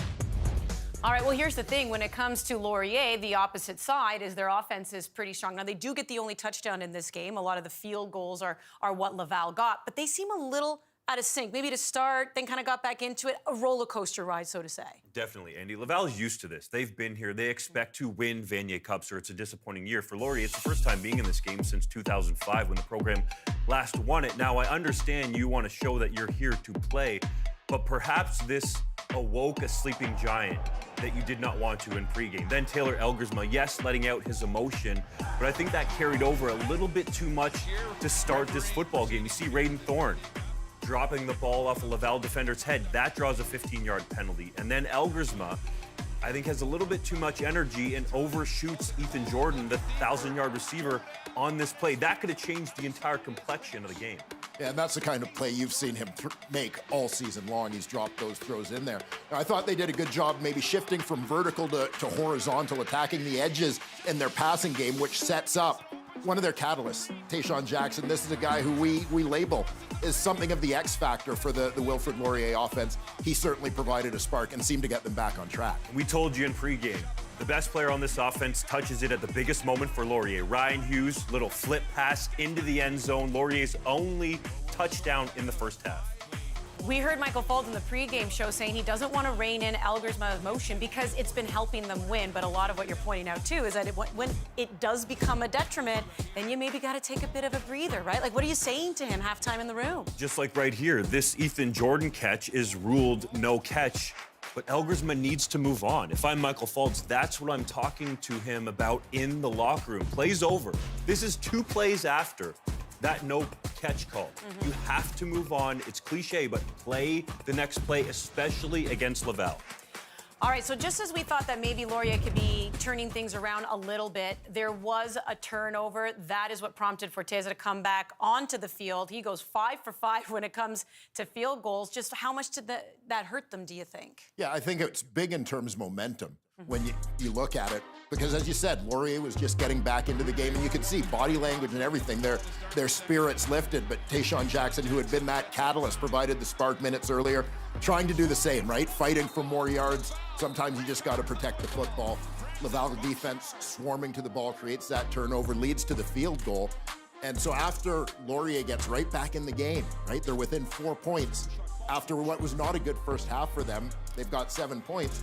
Laval gets 6 right back. They had answered the touchdown with the field goal, and then this turnover leads to another field goal for Forteza before the end of the first half. And that's a big deal because this Laurier offense can hit you quick. 7 points can happen in a split second for Laurier, but for Laval to take a 2-score lead gives them a nice advantage in the second half. Michael Falls saying they do need to step it up in that second half. We'll be looking at that because, funny, an offensive team, that's what they're strong at. Defensively, though, I guess if you do start to look at the positives, that's exactly what Signa Butler asked them, is they didn't allow any touchdowns against. Like, Laval's had to rely on the field goals and then getting a safety. But at the end of the day, Laval is the experienced team. As mentioned, they're trying to go for their second Vanier Cup in 3 years. So there's about 6 players on that team who have a ring. They know what it takes to win. But can Laurier turn it around? We'll hear from the booth when we return.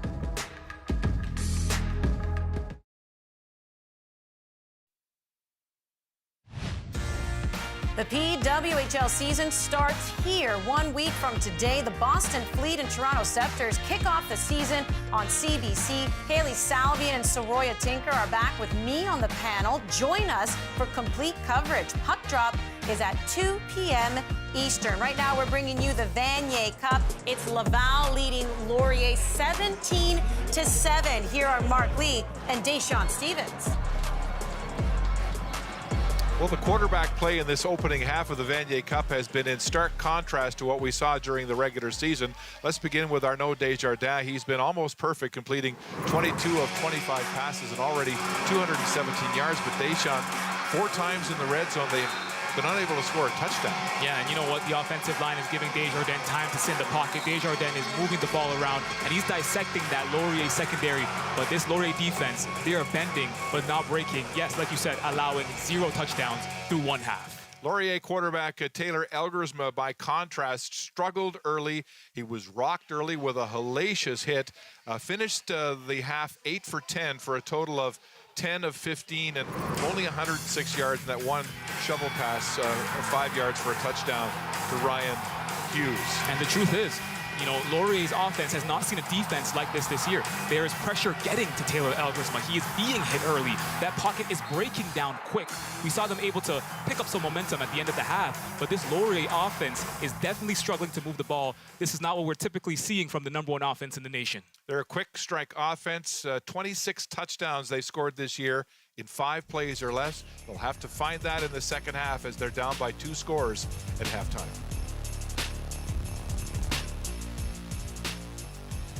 All right, thank you, Mark Deshaun. We'll hear them call the second half. And yes, coming in with the best offense in the country, anything can happen in a final. That could also mean a turnaround in the second, or Laval's experience could shine through. This is great. We always knew that we would make it.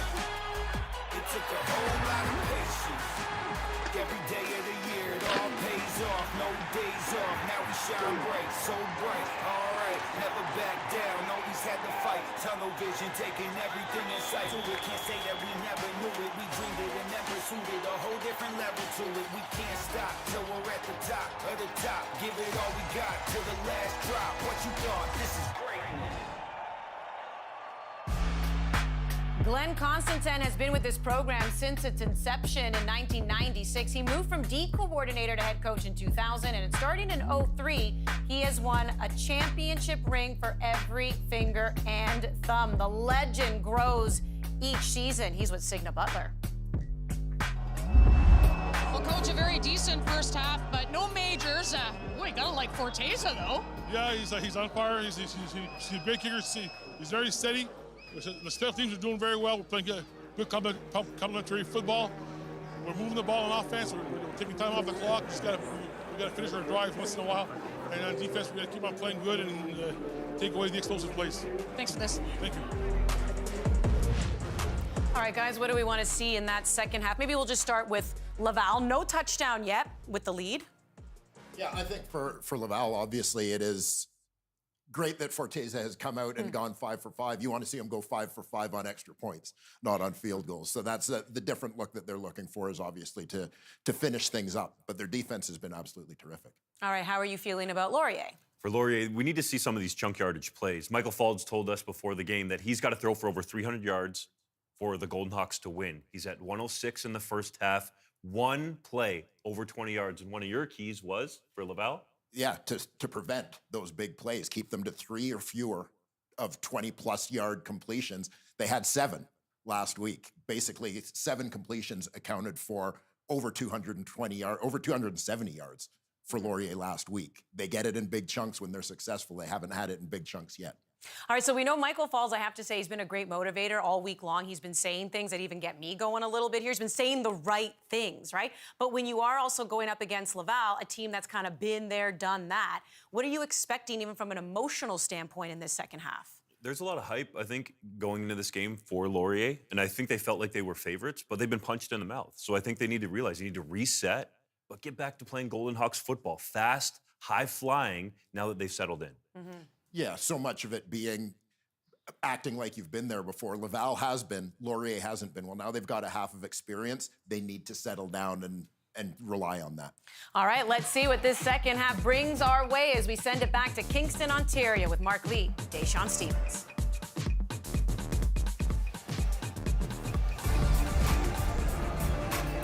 Andy, thank you very much. Laval will get the football to start this second half. Their quarterback, Arnaud Desjardins, started the game with 22 consecutive pass completions.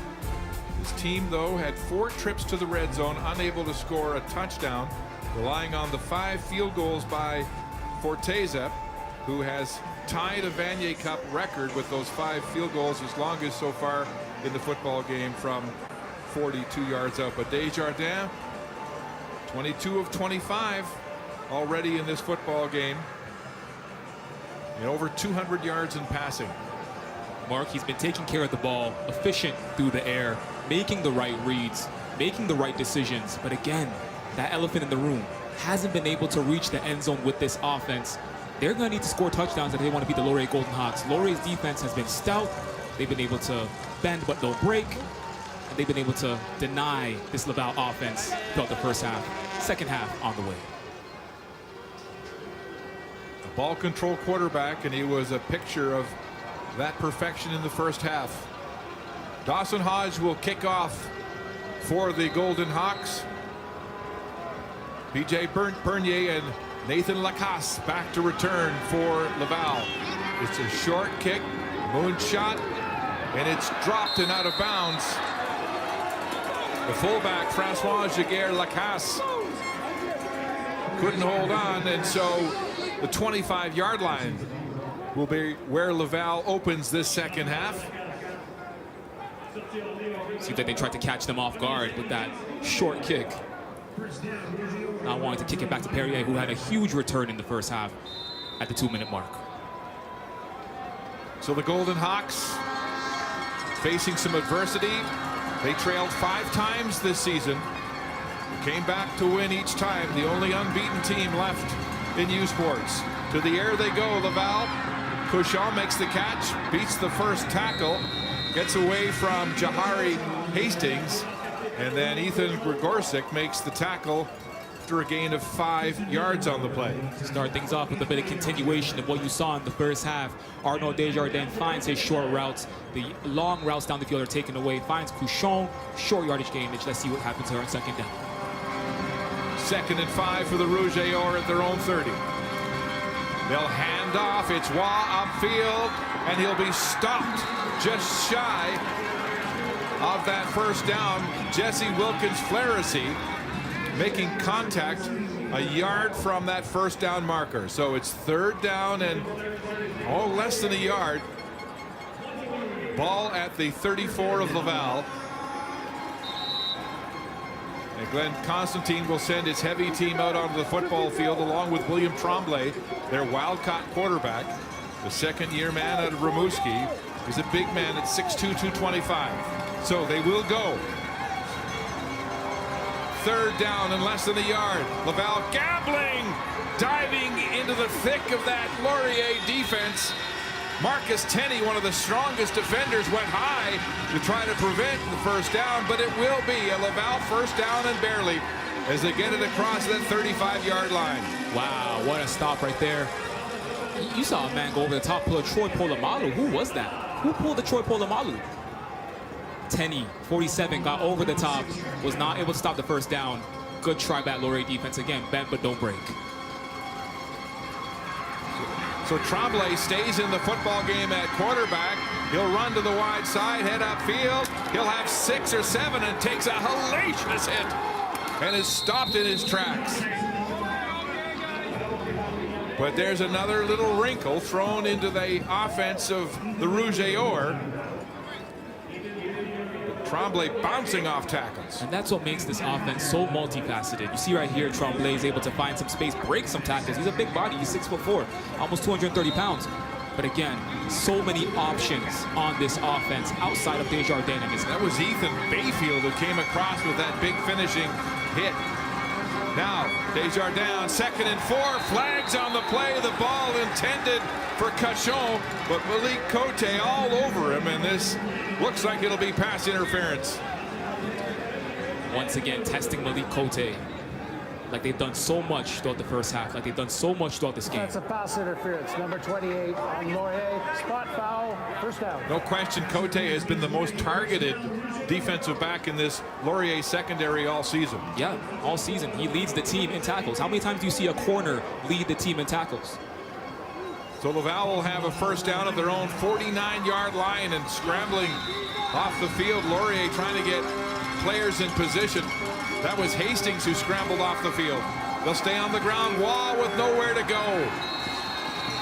Marcus Tenney and Ethan Gregorczyk making the stop on this Laurier defense,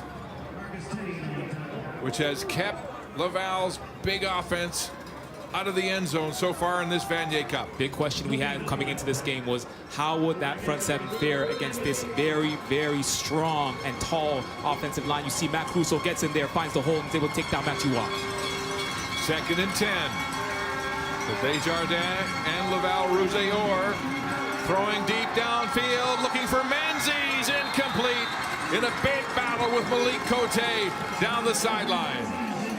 So a big rebound, a redemption play, if you will, for Cote after he was called on that pass interference. Malik Cote was out there on an island with Andrew Menzies. He takes his inside pocket, stays on his hip, looks back for the ball, gets his hand in there, forces them off the field.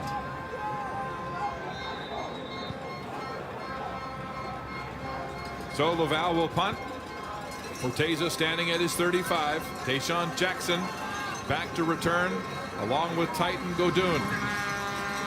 Ball is away, nearly blocked. Griffiths got very close. A high spiral coming down to Godoon. He's got it at his 21. Circles back, turns around, surrounded, heads for the sideline and is pressed out of bounds. A 40-yard punt by Forteza, and Etienne Belil was right there to force the returner out of bounds. Laurier will go on first down at their own 17.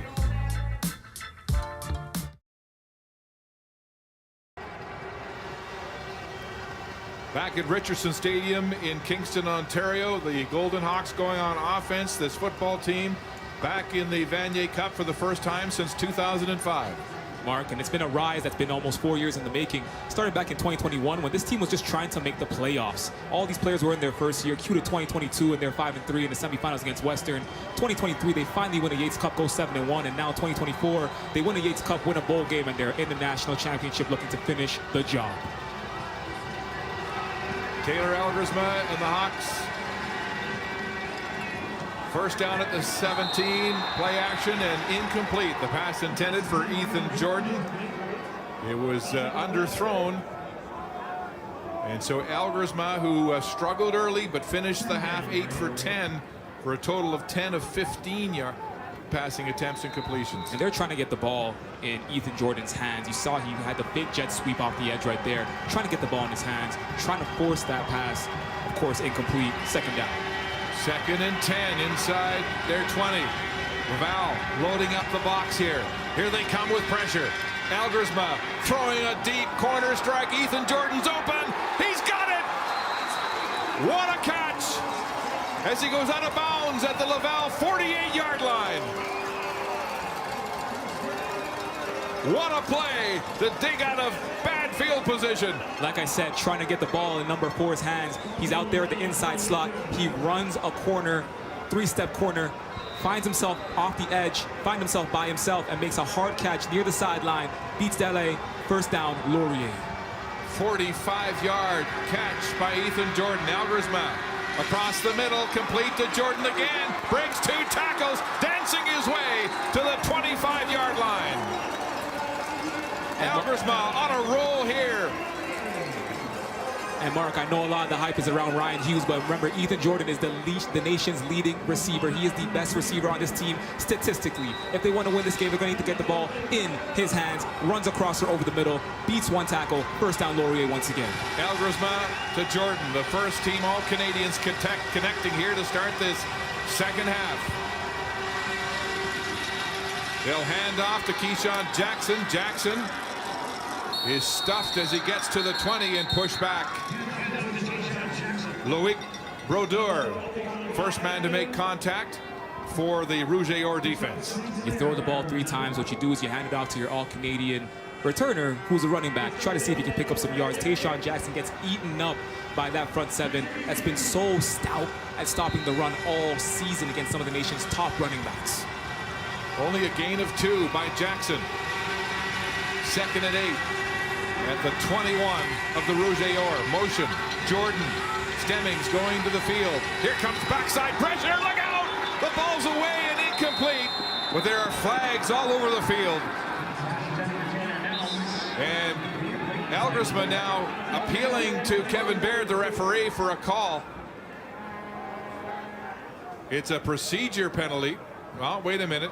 Baird's going to go back and make sure. You saw the pressure came off the edge, which is what you expect in a screen pass. Jordan Lessard, who has had 3 interceptions in the last 5 games for LAVAL. He's a first-team All-Canadian as well. Offside, LAVAL.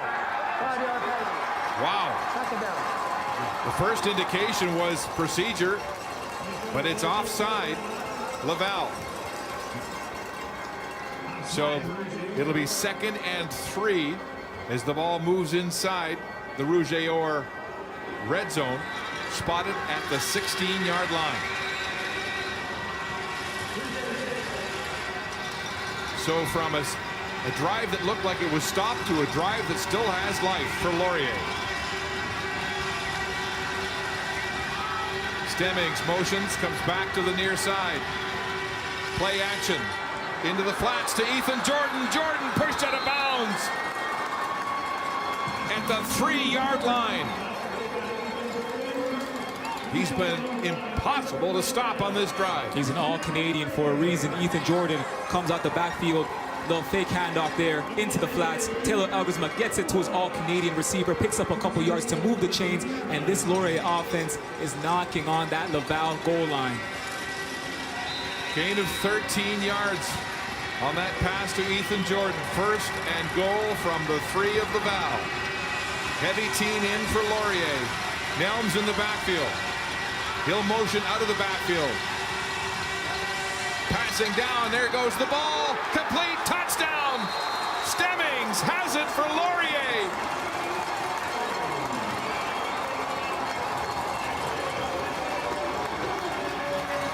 Elgersma with his second passing touchdown of this football game.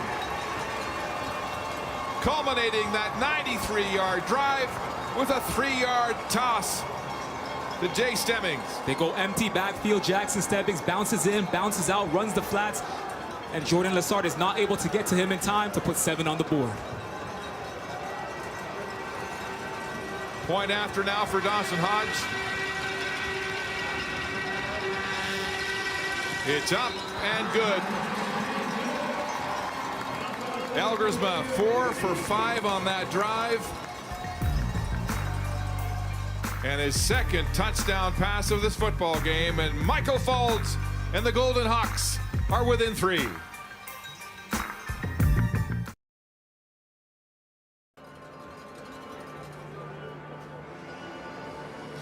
Well, Laurier has bridged the gap. It's now 17-14 Laval at the 59th Vanier Cup on CBC. And Ethan Jordan was a massive part of that last drive by Laurier, becoming, of course, we talked about it earlier, the first receiver in program history to hit 1,000 yards in a single season. He had no idea he did it. He was actually injured in this October 19th game against Carleton. He had a game of about 225 yards, but he's on the sideline, and Coach Faulds came up to him, tapped on his shoulder, and said, "Hey, I just want to let you know, I know we don't talk about individual awards, but you hit 1,000. I'm so proud of you." And Jordan said he's grateful to be in the record books, of course, but acknowledged all of those Hawks receiving greats before him, Curly Gittins Jr. and Stefan Potasic. Mark.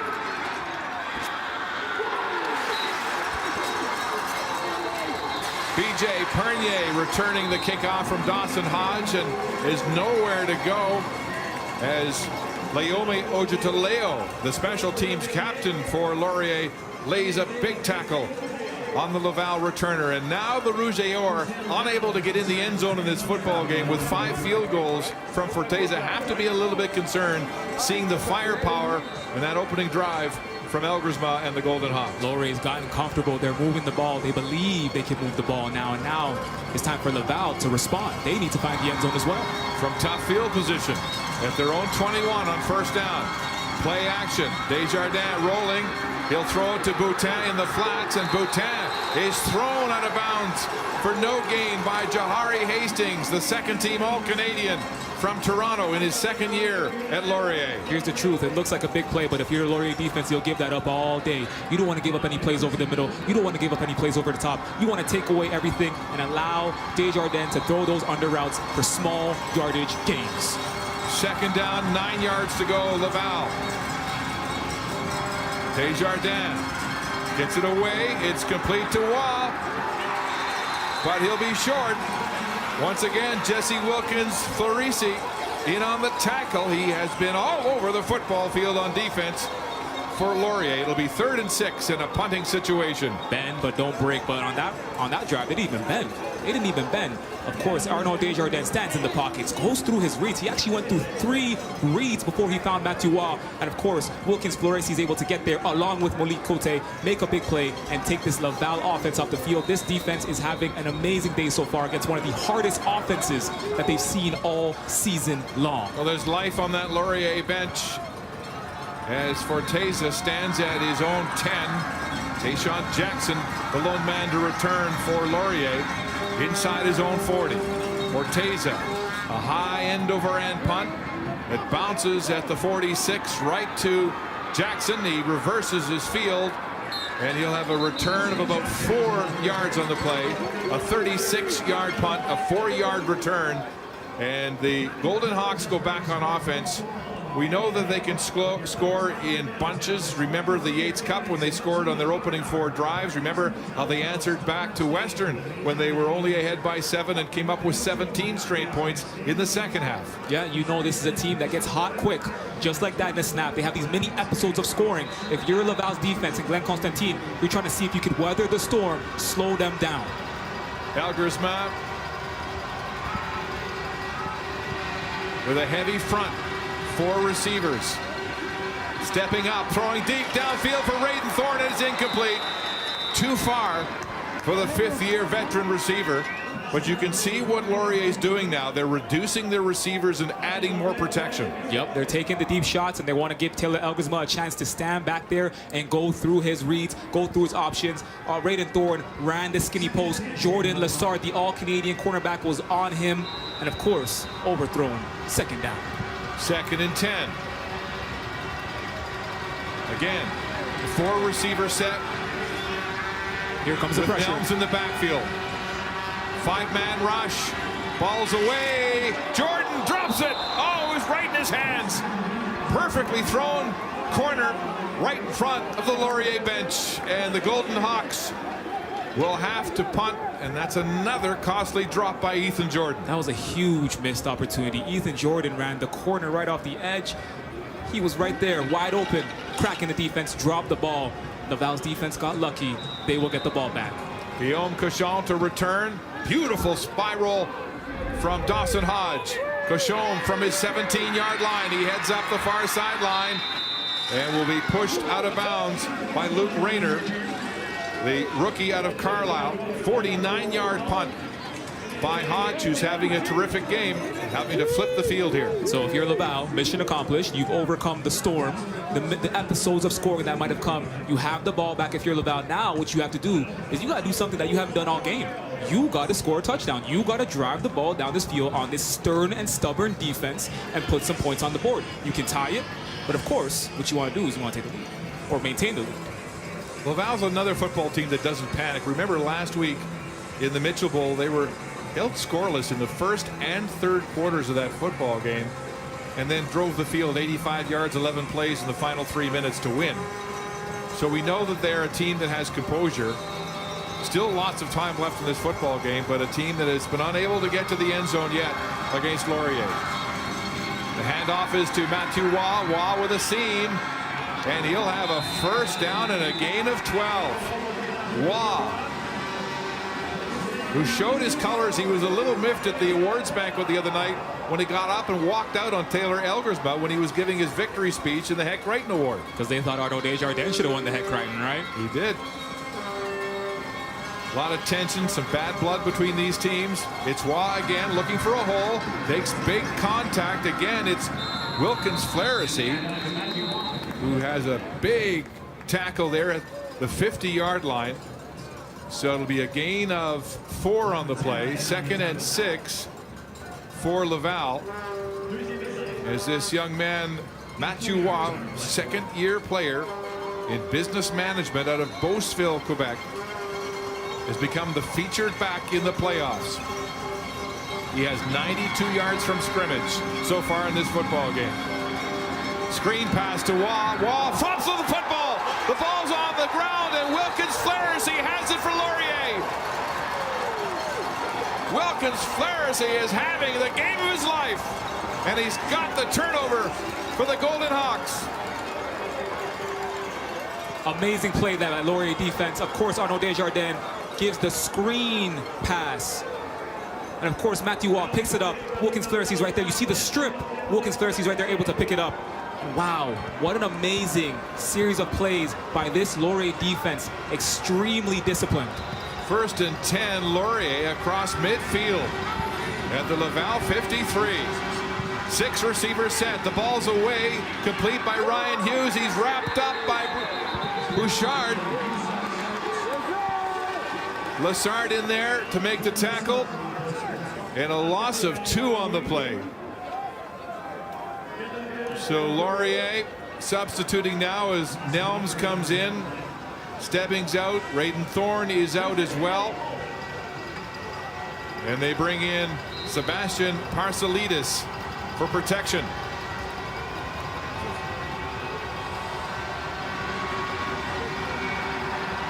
Second and 11 for Elgersma and the Golden Hawks. Elgersma firing downfield, incomplete. Jace Atkinson couldn't hold on. Vincent DeLille is trying to say he picked it up, but it's an incomplete pass. as you watch that secondary bail out at the last minute. They were up close and then dropped off. Yeah, and they knew Taylor Elgazman was going to have time. They're protecting heavy, giving him a chance to stand in the pocket, go through his reads, finds Jace Atkinson. Jace Atkinson had a chance. 4 defenders near that football, and a shank punt from Dawson Hodge, bouncing end over end. Couchon touches the football and has to fall on it. In a close call there as he nearly turned it over. Couchon, the hair-raising moment for the Rouge Or, just outside their 20-yard line. Rouge Or go back on offense, up by 3 when we come back.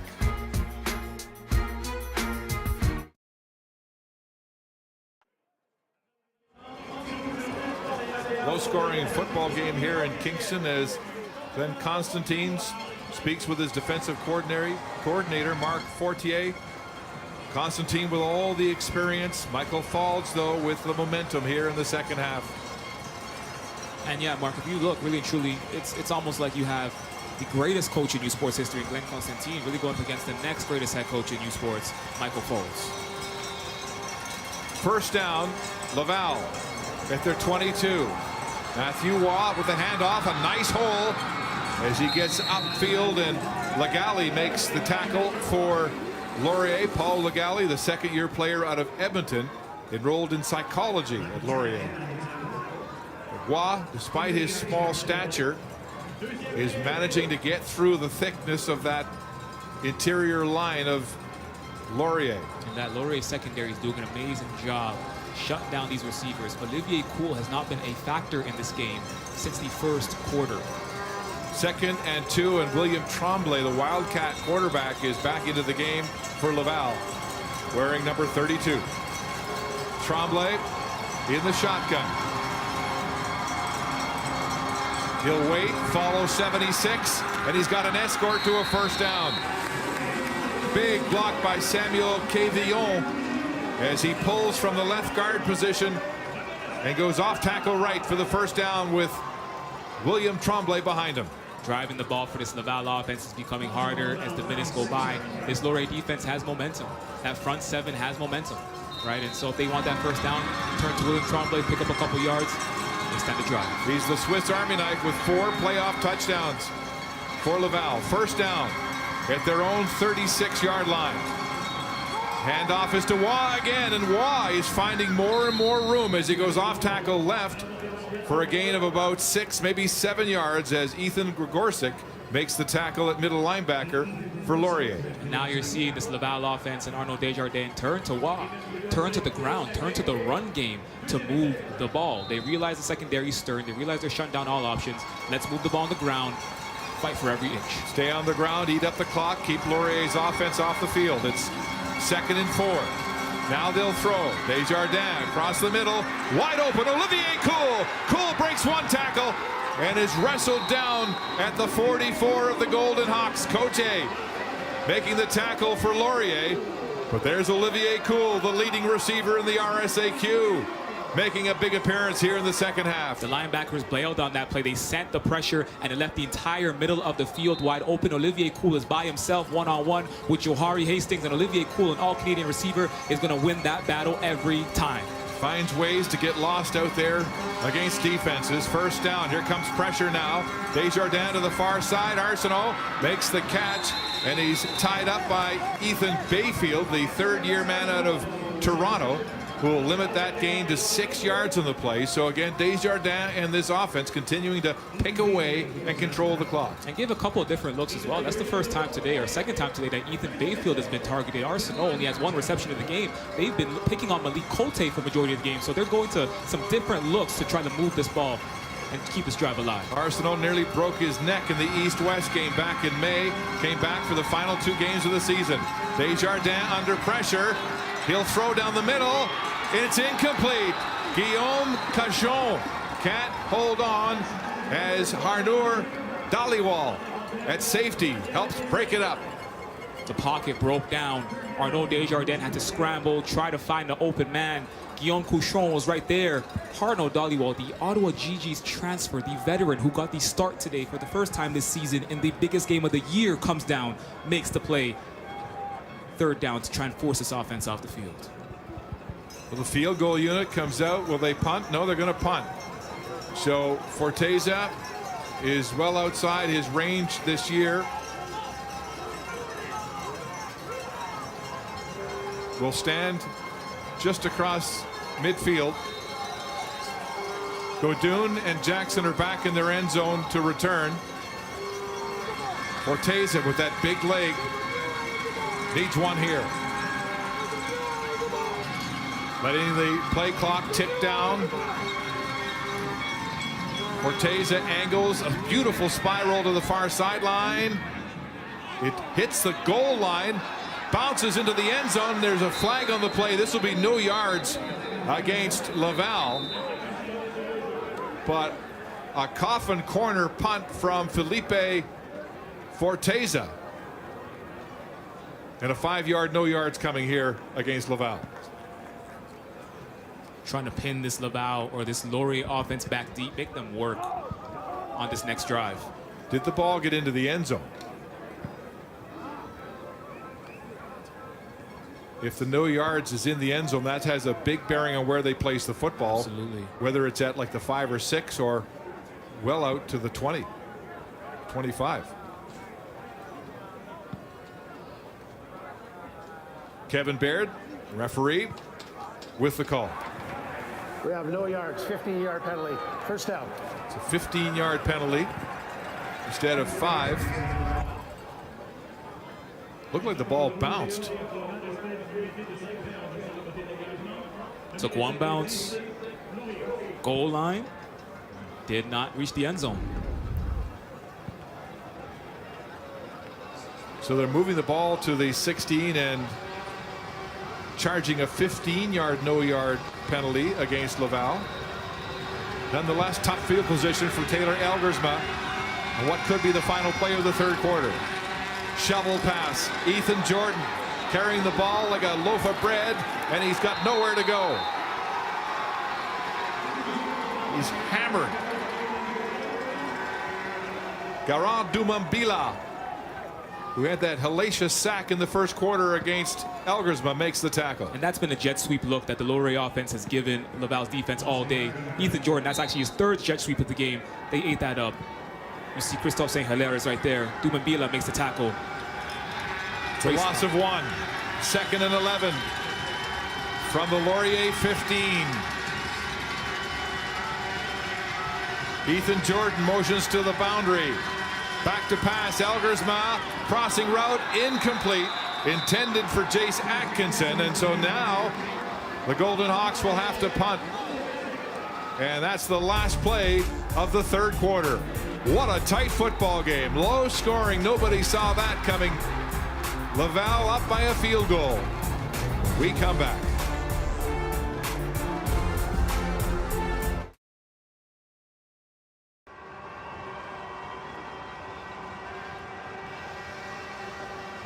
Dawson Hodge stands at his own goal line as we present the third quarter stats, brought to you by Wilson, makers of the F2000, the official football of U Sports. And as you can see right here, again, a huge third quarter where Laval has made a difference. His time of possession, holding onto that ball for 28 minutes compared to 16, trying to run that clock and maintain control of the game.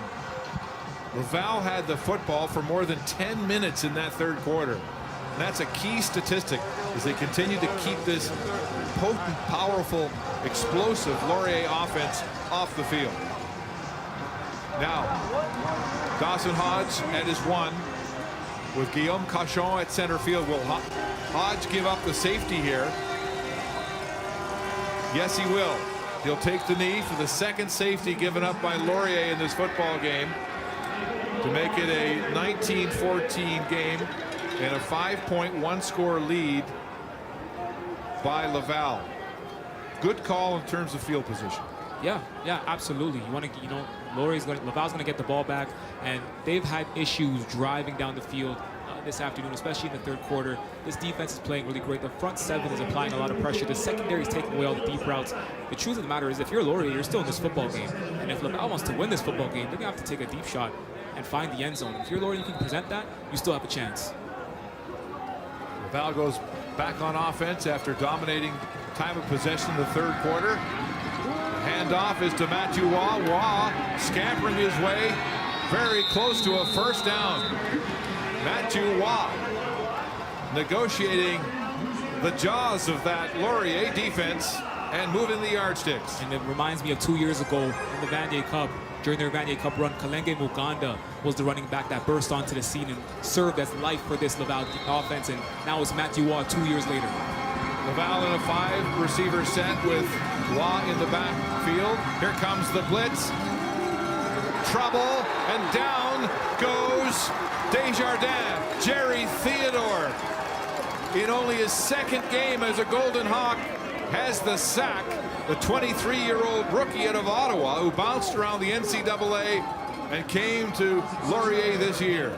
Jerry Theodore comes off the edge, 6'4", 230 pounds, beats his man, doesn't fall for the fake, takes down Arnaud Desjardins. That's a huge play by someone that hasn't played a football game before last week since 2019. It's a loss of 7 on the sack by Theodore. 2nd and 16, 17. Desjardins outlets the ball to Waugh. Waugh with nowhere to go, cuts upfield and pays a price as Jahari Hastings took him down shy of the 50. Laval's defense, Laval's offense, Laurier's offense did their job. Able to help the pocket break down, force Desjardins to get uncomfortable, scramble, find Matthew Waugh to bail himself out. But of course, the linebacking corps and Jahari Hastings are right there to shut that down, force the offense off the field, and get the ball back into the hands of your Heck Crichton Award-winning quarterback with 13 minutes left in this fourth quarter and a whole lot of football left to be played. Suddenly, Desjardins is finding it difficult to find his receivers in this football game. Forteza to punt. Godoon and Jackson back to return for Laurier. High towering punt from Forteza. It's Jackson at his own 29. Surrounded. There is a flag on the play. This will be another no yards penalty coming against Laval, as Jackson is downed at the 37-yard line.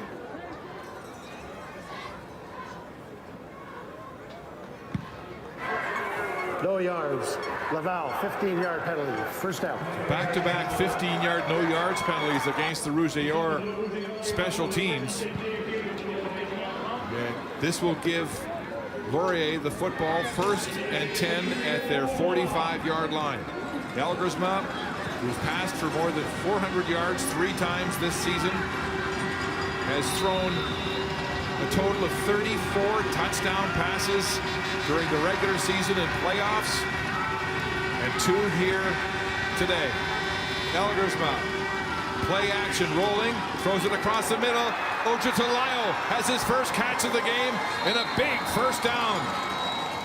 The 3rd-year player out of Shelburne, Ontario, who was scouted as not necessarily the best player in his high school, but the player with the most headroom, the player with the most ability to improve.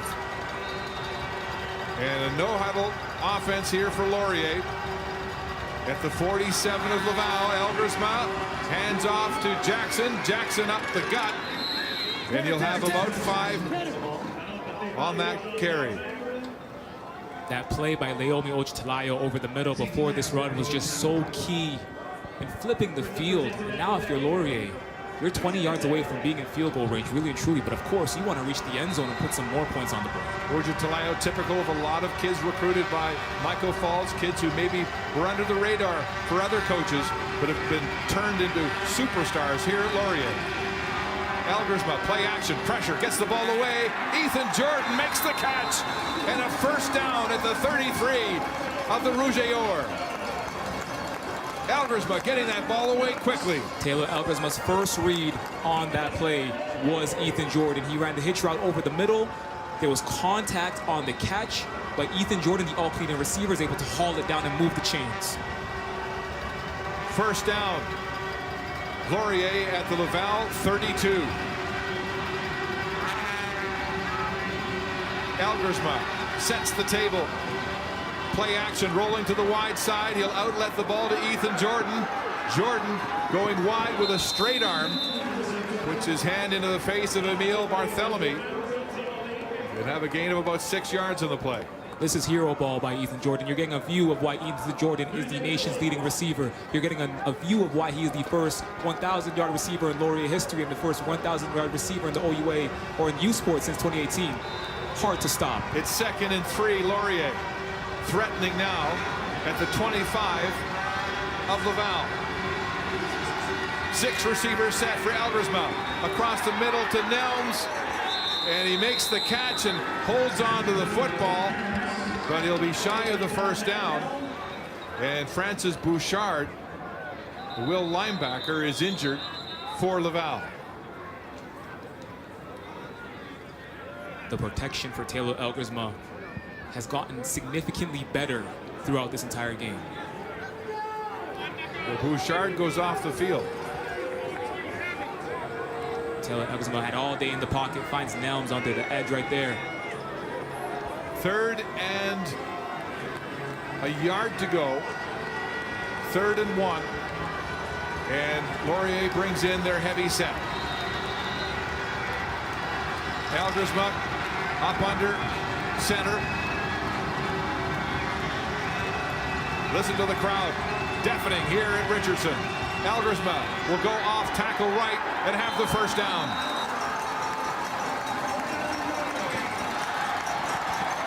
Big first down. Trailing by 5 in a 1-score football game.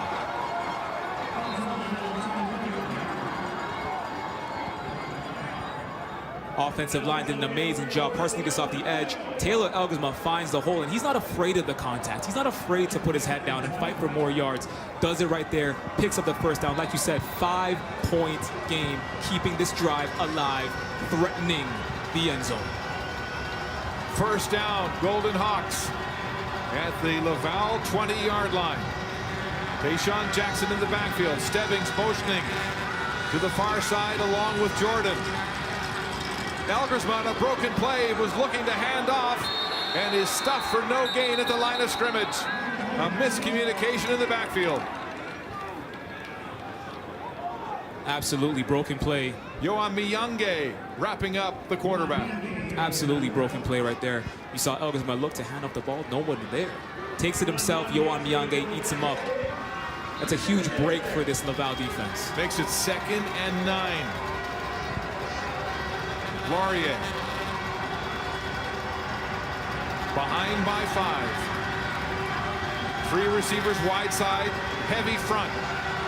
Only 3 receivers on this play. More pressure. The ball is fumbled. Max Harris falls on it for Laurier. Even with that heavy protection and only a 3-receiver set, Laval got through. And it's Xavier Thibodeau, linebacker off the edge, and he's able to get in there, get to Elgersma. Mark, we saw Laval working on strip sack, drills in the beginning of the game, and this is the 2nd fumble that they've been able to force. Thibodeau with a big forced fumble. And Harris with a timely recovery.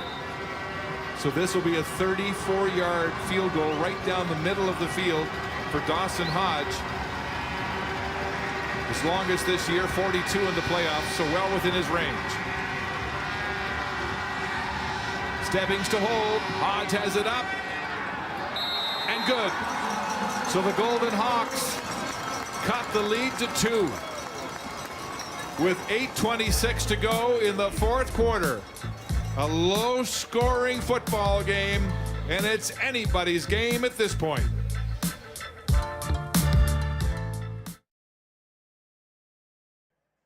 A nail-biting game in the 59th Vanier Cup at Richardson Stadium in Kingston, Ontario. While the LAVAL ROUGE take their playoff hair seriously. Just take a look up and down their roster. Nearly everyone has dyed their hair either red or gold or both. Quarterback Anton Hayes, the resident barber, and he even shaved into some of their haircuts the initials FTF, which stands for Force, Travail, Fidelité, the team's motto, which translates to strength, work, and loyalty. Is it a go to open? Well, they did the exact same thing ahead of their Vanier Cup win in 2022.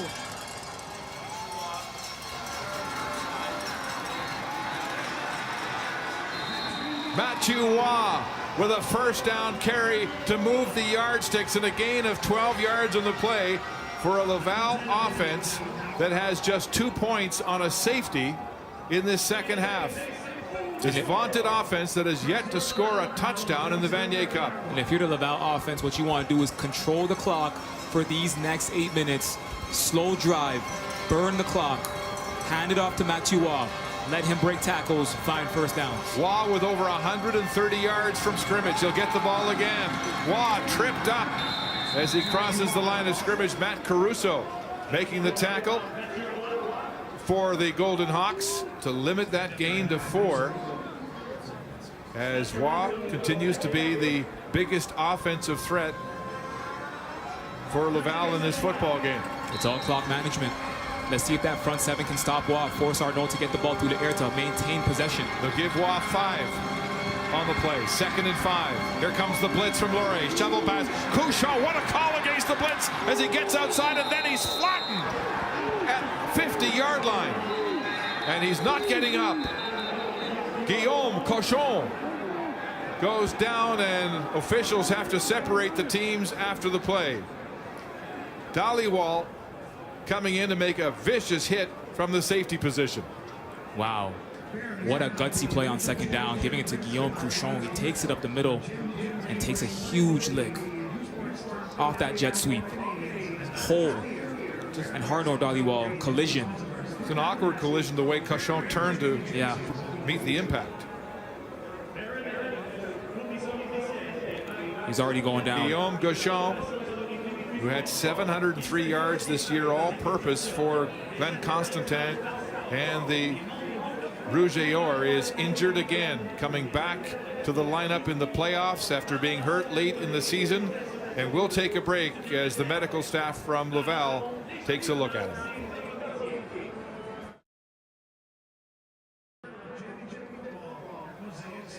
Back at Richardson Stadium, where Guillaume Cochon continues to receive medical attention after that massive hit from Dhaliwal of the Golden Hawks. Big loss indeed if he can't come back. On the Laval sideline, Kevin Mattel, the Grey Cup champion from the Argos and former Heck Crichton winner and star of this Laval football program from 2 years ago. Yep, had a touchdown in the Grey Cup last weekend to help Argos win the Grey Cup, and now he's back to hopefully see his alma mater win a Vanier Cup. 1st and 10, Laval at the Laurier 50-yard line. Waugh is stopped right at the line of scrimmage, and it's Wilkins Flaherty again making the tackle. If you're the Laurier defense at this point in the game, on 1st down, you are expecting the run.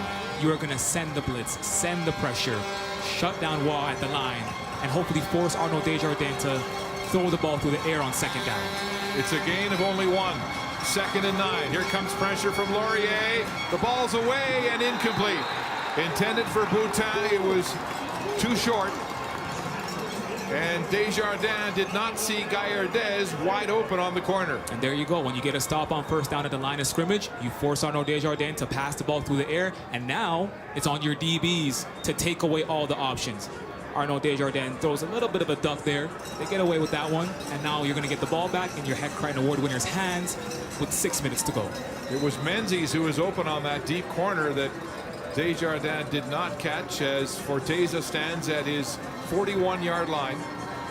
Godun Jackson, the 2-man return team back for Laurier. Jackson to the field here, which is a bit of a change-up and nearly blocked as Forteza gets it away. Godun at his own 7-yard line, straight up the numbers, and felled at about the 25-yard line. So a 15-yard return from Titan Godun. Ethan Radner with a great block on the play as Elmerza goes back to work when Laurier goes on offense when we come back.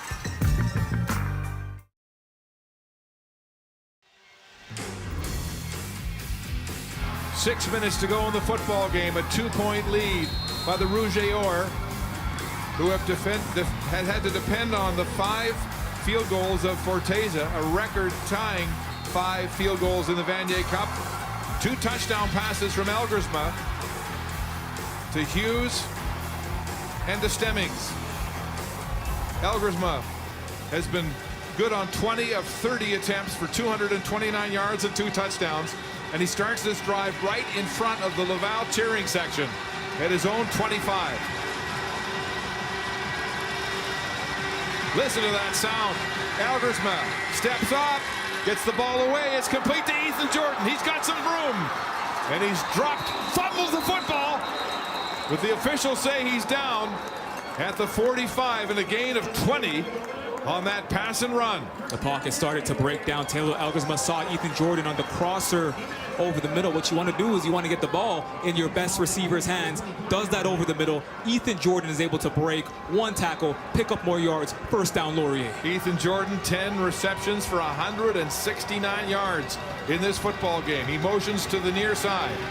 Elgersma steps up in the pocket, fires at midfield. Intended for Raiden Thorne, incomplete. As Garand Dumambila breaks it up, the linebacker in coverage for Laval. Dumambila was right there, and he was actually caught up in that Ethan Jordan, Raiden Thorne cluster over the middle. And Taylor Elgersma threw the ball. Dumambila is able to get his eyes around at the right time. We have an injured player on the field. Thomas Gosselin is the injured Rougeeur, the big defensive tackle from Trois-Rivières, favoring his left leg.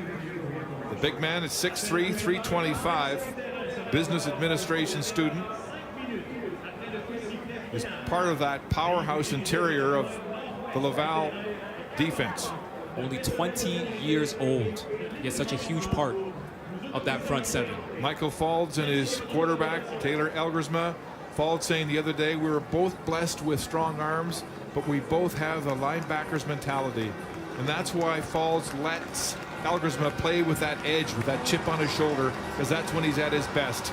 And right now, Faulds and his quarterback face a 2nd and 10 situation at their own 45-yard line.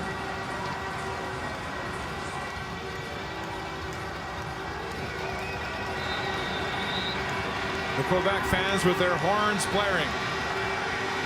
Elgersma, 5 receiver set. In trouble, fumbles the football. It's recovered by Garand Dumont. Elgersma says his arm was going forward, but no. Kevin Baird says it's Laval football and a massive turnover. Wow, what a rush by Laval's front seven. They get to Elgersma, the pocket breaks down.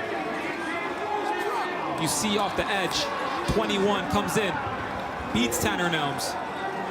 And it's Sharon that's able to get his hand on the ball. And that's a Laval turnover. And now Arnaud Desjardins and this Rougeeur offense have the ball with 4 minutes left in this football game. First down, Laval at the Laurier 42. 4:47 and counting to go in the 4th quarter. Desjardins hands off to Waugh. And Insatem will make the tackle for Laurier after a gain of 5 by Mathieu Waugh. And for Laval, as exciting as it is to get that fumble, it's back to clock management. You want to take control of the game, slow the pace down, let the clock run, keep the ball on the ground, and protect the ball in these final minutes to try to close out this game and seal a national championship. Laval brings Menzies in a 5 receiver set. Jaguar Lacasse, the fullback, goes out, low snap. Desjardins rolls from pressure, throws downfield, wide open, Olivier Cool at the 20, and forced out of bounds. Down to the 12-yard line. Cool with a big play for Laval. It hasn't been his day. Olivier Cool has not been a factor in this game since the 1st quarter. But on that play, Olivier Cool coming out of the slot, runs a corner, is able to beat his man, find himself wide open, and Arnaud Desjardins able to get it in there for the first down. Big gain by this Laval offense, and now they're going for the shot to extend their lead. Here comes William Tremblay in at Wildcat as they take Desjardins out on first down at the Laurier 12. Flag is down. Play is whistled dead.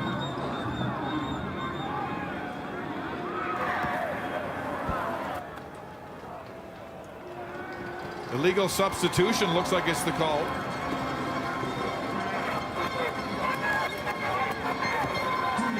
They had 13 men in the huddle. Too many men in the huddle, fellas. Yeah, 13 men. No, you had 13.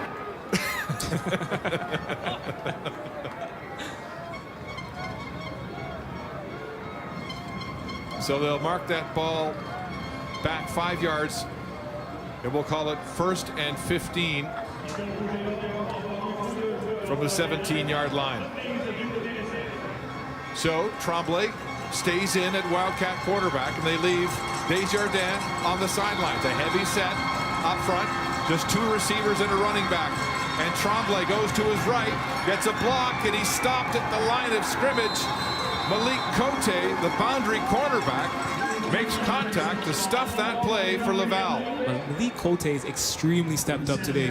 On a day where he's been targeted so many times through the run and through the pass, he's really stepped up, been able to make key tackles, make key plays through the air, and help this Laurier defense stay alive. The ROUGE time and time again have stalled in the red zone. They've been unable to finish their drives, settling for 5 field goals here this afternoon.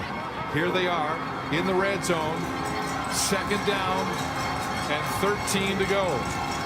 The ball on the 15 of Laurier. Desjardins back at quarterback. 3-man rush, throws to the wide side. For Waugh, it's complete, but Cote again is there to make a swift tackle and limit the gain to just 3 yards. We hit the 3-minute warning as Laurier stops Laval again, and the ROUGE send out their field goal team.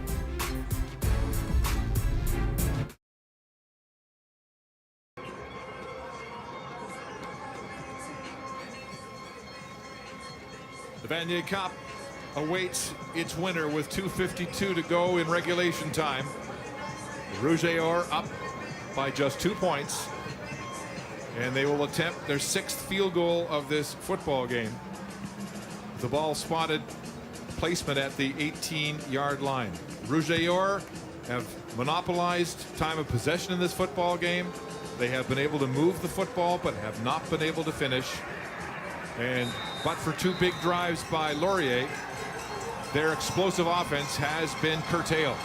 And Laurier's defense has just been amazing all day, stopping one of the highest scoring offenses in the nation. This is for the Vanier Cup record, a 6th field goal. Philippe Forteza from the 18-yard line. Isaac Gaillardez to hold. It's up and good. Philippe Forteza with a Vanier Cup record 6th field goal. He's done it all for Laval here today and reestablishes a 5-point lead with 2.5 minutes to go. He is the Nike peak performer here in the Vanier Cup in Kingston. If you're the Laurier Golden Hawks and Michael Foles was to tell you that you had 2 minutes and 31 seconds down by a touchdown with a national championship on the line, you probably want that situation. Ball in your hand, you want that situation. 2 minutes, 31 seconds. The Laurier Golden Hawks have plenty of time left in this football game, but they need to find the end zone to stay alive in this game. And of course, in the final 3 minutes, after a field goal, Laurier will have to return this kick. They cannot take the ball at the 35. And so they send Ethan Jordan and Tayshaun Jackson back to return, standing inside their own 10-yard line. 2:31 to go. A 1-score football game. Laval up 22-17. As we mentioned earlier, 5 times this year, Laurier has come back, but they've never been in this situation. Late in the game, and their season on the line. It's a first. So Forteza, absolutely perfect here this afternoon with those 6 field goals for a Vanier Cup record. Will kick it off from his 45.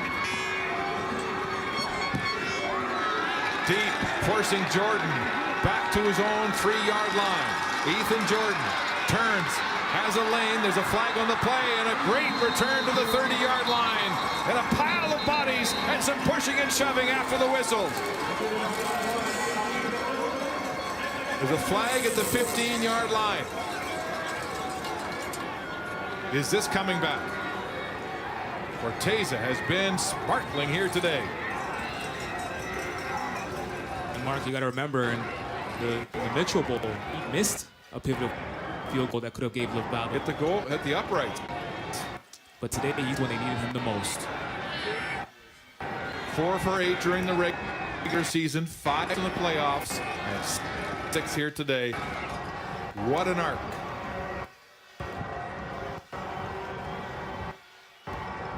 There's Kevin Baird. Return, holding Laurier. Also unnecessary 40 on the LAVAL.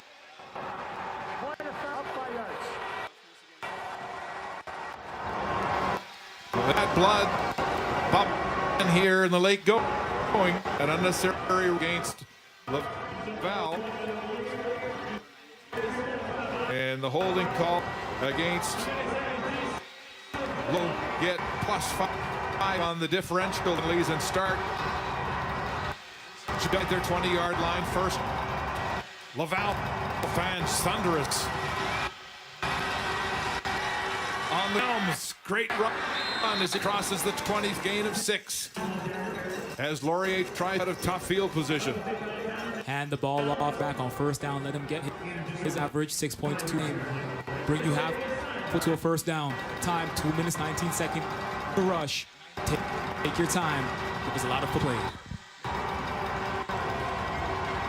Algers needs to drive the 91 yards to get to the end zone. He needs a touchdown. Second. Play action. Trouble! And he's surrounded. Sacked. Gosselin back in the game.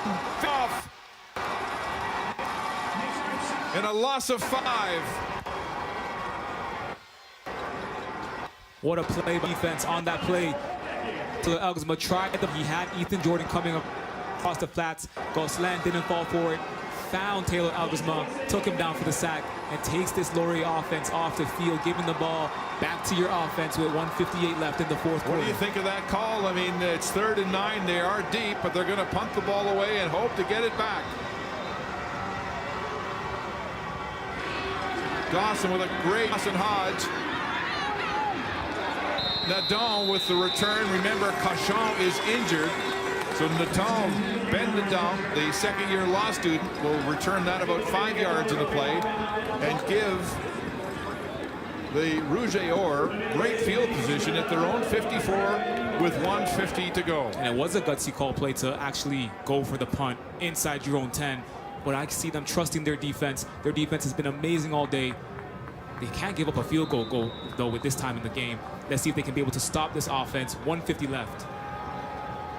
Desjardins in at quarterback. Completed first 22 passes in a row. What a sluggish second half. He'll throw to the flats. It's complete and a huge first down for Potvin. Potvin heads upfield after a gain of 12. And they move the sticks. Potvin's first catch of the day, and there was some amazing blocking on that same side, but Olivier Cool to create the hole for Potvin to pick up more yardage and gain the first down. Potvin had only 35 yards receiving in the regular season. It shows you the depth and the players they can go to. Players like Potvin, who stays in the game at slot back to the field side. First down. Here comes the blitz. The handoff to Waugh. Waugh goes nowhere. Gregorczyk and Caruso flush him, and it'll be a loss of a yard on the play. 1:21 to go as Laurier calls a timeout. First down, and you're going to anticipate the run, so what you're going to do is you're going to send the house. Again, try to stop them at the line of scrimmage, which they did. Loss of yardage, and now you hope that Arnaud Desjardins goes to the air on second down, and you hope that your secondary is able to take away all options and force a third down, which would lead to probably a punt if you're able to successfully do that. So the Rouge are right on the edge of Forteza's field goal range at this point. Laurier has 1 timeout left. Trying to get the ball back and hope for a miracle. Elgersma has been rattled here today. He's been pressured. They have fumbled the ball 3 times and turned it over twice. The Golden Hawks have. ROUGE have been a picture of consistency. Ball control. 2nd and 10 now at the 44 of Laurier. A huge down. Desjardins rolls out of the pocket downfield. It's complete. Edouard Arsenault. First down.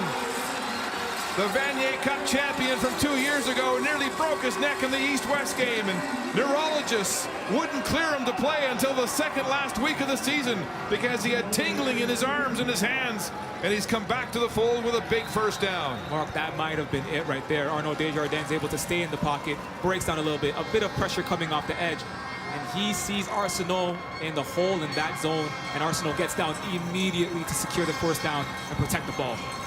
Final minute of play. Pressure coming. Hand off to Waugh. Waugh off tackle. And he'll get the ball to the 25 as Malik Cote makes the tackle after a gain of 7. And Laurier can't stop the Rouge-Or as they roll now and use their final timeout. Laurier does in desperation. They need a big turnover. They need something miraculous. But the Rouge-Or right now are a force. If you're the Laurier Golden Hawks, you need help from above. LAVAL has full control of this game. They have full control of the clock. It's 2nd down and just a little bit to go. A first down could end this football game. Mark, you're right. They need a turnover. So 2nd and 3 at the Laurier 25-yard line. 48.9 seconds to go on the clock as Desjardins controls the clock, controls the time of possession. Time slipping away on Laurier. It's Waugh up the middle. He'll be close to that first down. They're going to mark him short by a yard. So it's 3rd and 1. And Glenn Constantin now with Michael Faulds helpless at this point to do anything about it. Will Constantin risk a field goal, a block, and a possible return? Injured Laval player is their big left guard, Samuel Quevillon, the 4th-year digital production student from Montreal. Offensive coordinator for the Rouge-Or is Justin Etier. He and Glenn Constantin have fashioned a terrific game plan here today. Even though they haven't been able to finish their drives, they've controlled the football and they've kept it away from Laurier and that powerful offense. LAVAL has controlled time of possession for over 36 minutes of this Vanier Cup. So Forteza is on the field to attempt a 31-yard field goal. And Tayshaun Jackson is the lone man back as Laurier needs a block to stay alive. Down by 5. This will still be a 1-score game if Forteza is good. From the 31 to add to his record here in the Vanier Cup.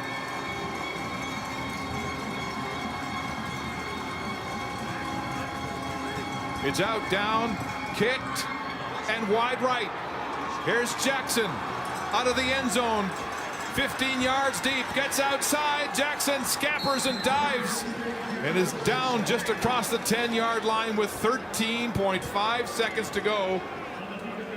They'll put the ball at the 20 because he brought it out of the end zone. No timeouts left for Laurier. Mark, it seems like the Laurier Golden Hawks are down to their last at-bat. 13.5 seconds left. Heck Crichton winner on the field. 80 yards to the end zone. They need a touchdown. LAVAL in the prevent, they've dropped 9 players back 10 yards from the line of scrimmage. Elgersma with time not on his side. Outlets it to Raiden Thorne, and he's hammered at the 30-yard line, very close to a first down. Let's see if they move the sticks here. Yes, it is a first down for Elgersma and the Golden Hawks. 7.8 seconds to go. Now Laval dropping deep. 5 men, 20 yards downfield. Elgersma facing a 3-man rush. He's going to be sacked. There's time for one last play.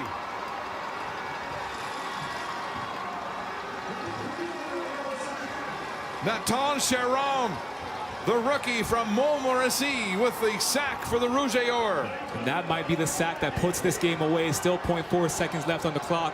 Nathan Charon's able to come through on that blitz off the edge and get to the quarterback, get to Taylor Elgersma. Faint hope for Laurier. This is the final play of the game. Here we go. Barring a penalty. Zeros on the clock. They're 80 yards from the end zone. A completion to Ethan Jordan. He throws it back this way. Loose ball to Raiden Thorne. Laterals it back. It's fumbled. Laval picks up the football, and that's the game. The Rouge-et-Or win a record 12th Vanier Cup here in Kingston without scoring a touchdown.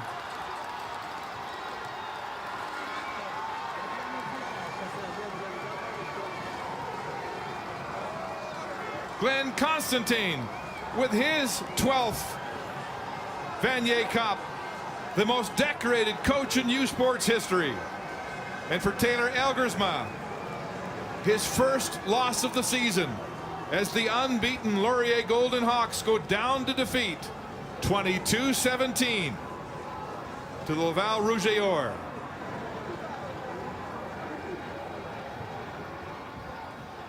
Elgersma, the Warrior, the Heck Crichton winner, the back-to-back MVP in the OUA, shot down here today with 2 touchdown passes, but the pressure got to the quarterback here today. Laval's defense had one of their greatest performances of the season. The tall task of going up against the #1 offense in the country, the most explosive offense in the country, limited them today to just a touchdown, to just 17 points on the board to get the job done. Weren't able to score a touchdown on the offensive end, but on the defensive end, able to get the job done and bring home another national championship. The Rouge-et-Or fighting off the caravan to get through Quebec, then going west and surviving that Cinderella team, the Regina Rams, beating them by a field goal, and coming here, starting the game with a perfect quarterback. Desjardins 22 for 22, but unable to finish their drives. And it was Forteza with a Vanier Cup record 7 field goals that provided their scoring, along with 2 safeties given up by the Golden Hawks. Laurier, the football Goliath once again, and on top of the U Sports football world as we go to the field, and here's Signa.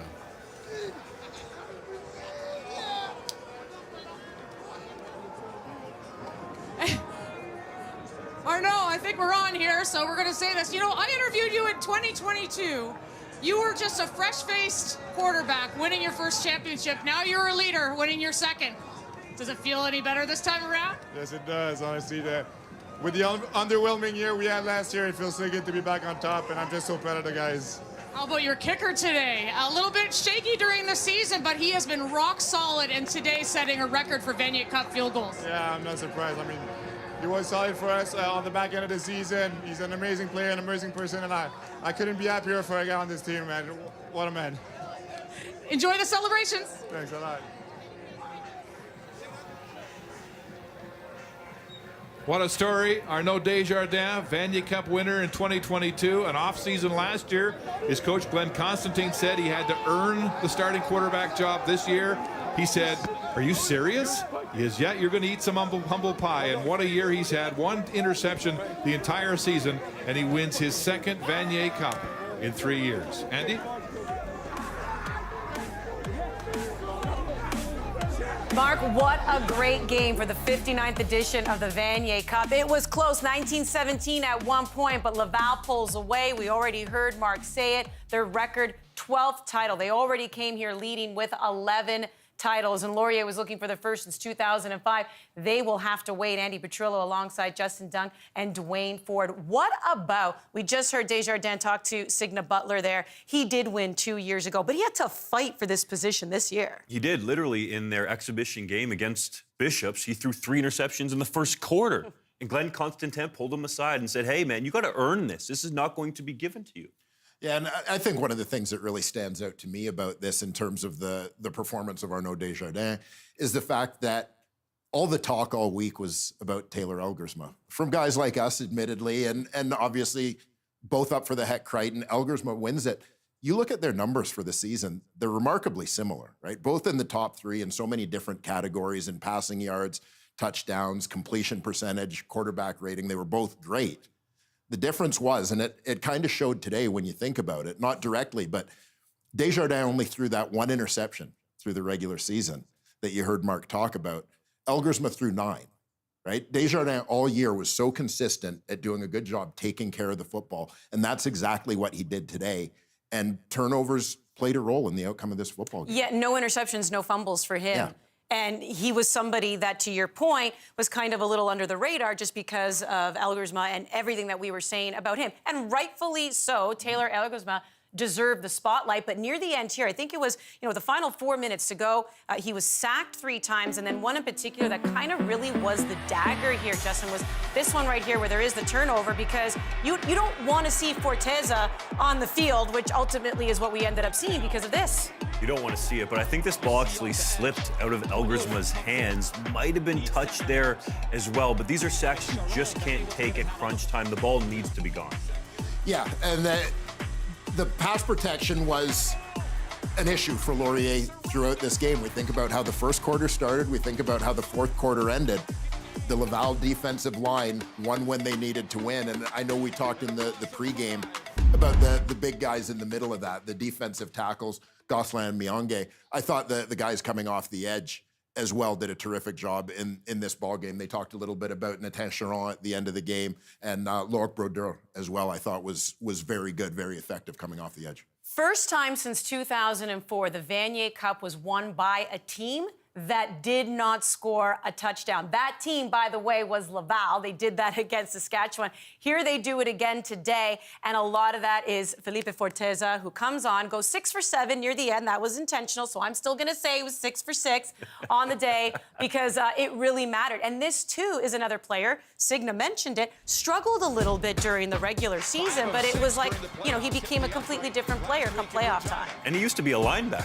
Oh, geez. This guy now is a full-time kicker and had to compete for his job as well. Glenn Constantin, the head coach for Laval, said he has just as strong a leg as Boris Beatty, who's in the CFL now and can absolutely bang the ball.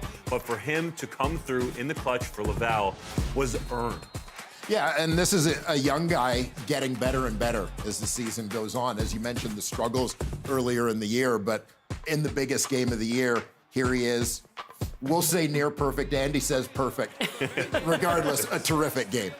He was fantastic. He was the hero in this one, and he's standing by with our Signa Butler. Well, the celebrations are definitely still ongoing. Felipe Forteza, just the man of the hour, the man of this match. You were just money today through the uprights.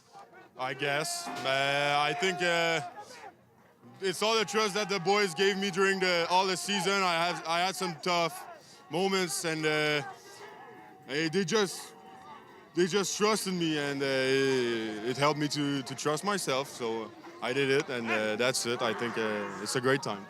I saw you out here warming up, and you were the last player to leave the field after warm-up, and paid off today. That's part of my routine, I guess. So it's nothing special for me. It's just hardworking, and that's my quote, my thing. Yeah. Hard work pays off. Enjoy the celebrations with your teammates. Thanks a lot. Have a great night.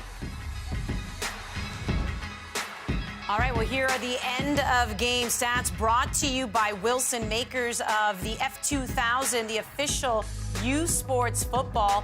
Anything in particular stand out to you when you look at these game stats? It's passing yards for me. Michael Faulds said it. If Taylor Elgersma goes over 300 yards, he felt Laurier would win the football game. Well, he checks in at 246.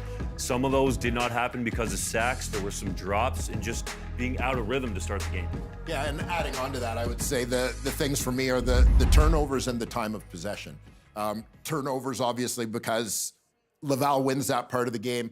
Turnovers are taking opportunities away from the Laurier offense, which is one of the big things that Laval wanted to do. The other thing taking opportunities away from the Laurier offense was the time of possession. Time of possession isn't always going to win you games, right? Particularly when you're playing against a team that's good at the explosive plays like Laval is. But you combine the time of possession, taking care of the ball the way Laval did, with taking the ball away the way their defense did, and it's proves to be a winning formula. We use the word experience a lot, but when you look at a game like this, how much did it matter for Laval? And in particular, to have a coach like Glenn Constantin, when they won their first title, he was the D coordinator, but now under him as head coach, that's 11 titles. He has 12 rings. Not to mention the players. Arnaud Desjardins, we just spoke about him being the quarterback who won the Vanier Cup 2 years ago as well. How much does that experience matter in what you saw play out today? It matters a lot. I asked Glenn Constantin going into this game point blank. There's a lot of hype about Laurier. How do you feel about that going into the football game? He said, we respect everyone, but we fear no one. And he pointed to the games that Laval plays every year against Montreal.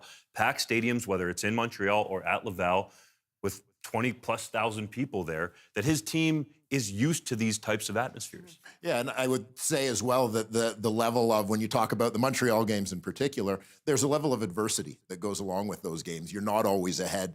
There are sometimes some close battles late in games that they're battle tested in that way. And then you combine that with the playoff experiences, particularly Vanier Cup experiences that Laval has had in past years that WILFRED Laurier hasn't. And early in this game, it seemed like it took Laurier a little bit of time just to settle down and play their game, whereas Laval was not rattled, was not fazed by anything they had seen up to that point. Yeah, Laurier really trying to find the offense here, which is what they were known for. But as you pointed out in the pregame show, Dwayne, Laval all about that defense. And one player in particular you highlighted was Thomas Gosselin of Laval. Here he is with Signa Butler. Thomas, a big defensive play for you to really stop Laurier there near the end of the game. What did you see on that play? Well, our D-line has been very good this year. And this game, I think we made a big change on the game, and that's just a great play by 51. Really. The other thing I wanted to ask you, obviously it's your first year. You're RCQ All-Star in your first year. But can anything top being a Vanier Cup champion in your first year? No, that's the goal of everybody, and to do it in my first year, that's just amazing. Better than every All-Star team I use. Congratulations. Thanks a lot. Go Laval. Celebrations happening for Laval. We're about a minute away from the ceremony and the trophy presentation, but just quickly when it comes to Laurier, they were undefeated up until the championship game. That has to be so crushing. It definitely is. There were points this season where Laurier trailed in football games, but to have your first loss come in the Vanier Cup, it's hard to envision it happening. Yeah, and I really feel for Coach Michael Faulds, who is a guy who saw on this exact field at Queens, saw his playing career end there in a Yates Cup loss against Queens, that I sense that there would have been a nice feeling of redemption there for him. But Laval and Glenn Constantin, very deserving champions. Very deserving, and we're about to get to some trophy presentations here, as well as the award. Signa Butler, Justine Saint-Martin. Good afternoon, everyone. I'm Signa Butler from CBC Sports, and I'm here with my colleague from TVA Sports, Justine Saint-Martin. And we are your MCs for the 2024 Vanier Cup post-game celebrations. Bonne fin d'après-midi tout le monde. Justine Saint-Martin de TVA Sports. Je suis en compagnie de Signa Butler de CBC. Nous serons les hôtes pour les célébrations d'après-match de cette 59e finale de la Coupe Vanier.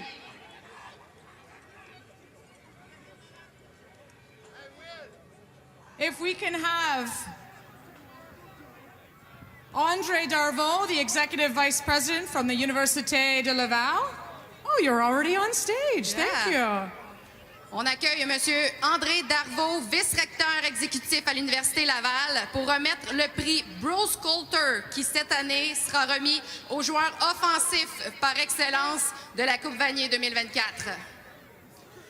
Our first award is the Bruce Coulter Award, the Offensive Player Award, Championship Player of the Game.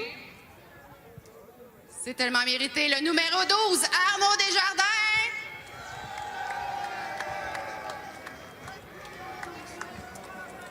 Arnaud, viens nous rejoindre.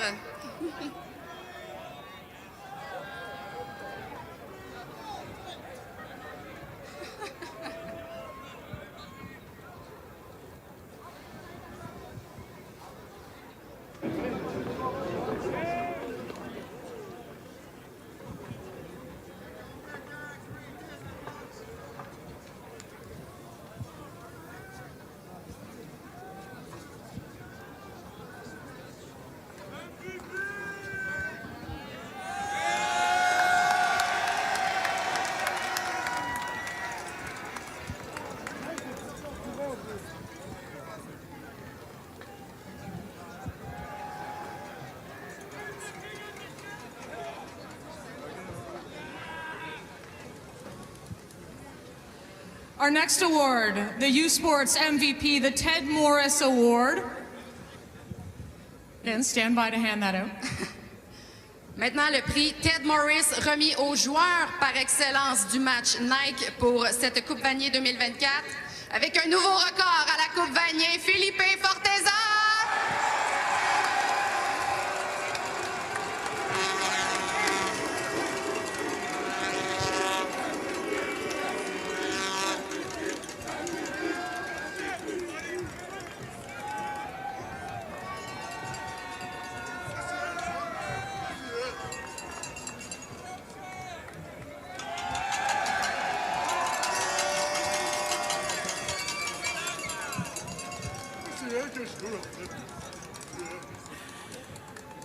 Well, those are the individual awards, but we know you're here for that big team award.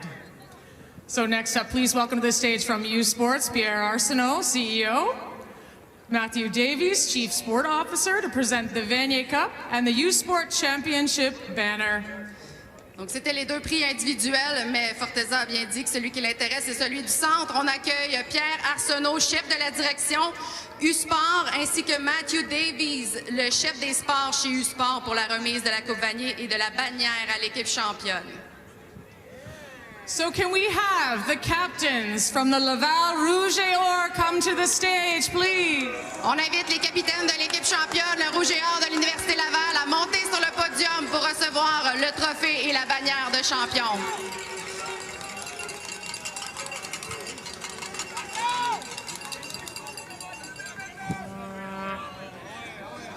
Donc, les champions de la Coupe Vanier 2024, le Rouge et Or de l'Université Laval.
Well, it's pretty impressive what the LAVAL program has been able to do as they are hoisting the trophy here now as the 2024 59th edition of the Vanier Cup champions. But even when you just look at Quebec, Dwayne, I mean, last year was Montreal, year before that, LAVAL. This is just a province that seems to be dominating in youth sports in football. Yeah, and I think when you look at those two programs in particular, the thing that stands out to me is that they've changed the landscape of Canadian university football. They've raised the bar, and it's fitting, this LAVAL team, right? 12 Vanier Cup wins.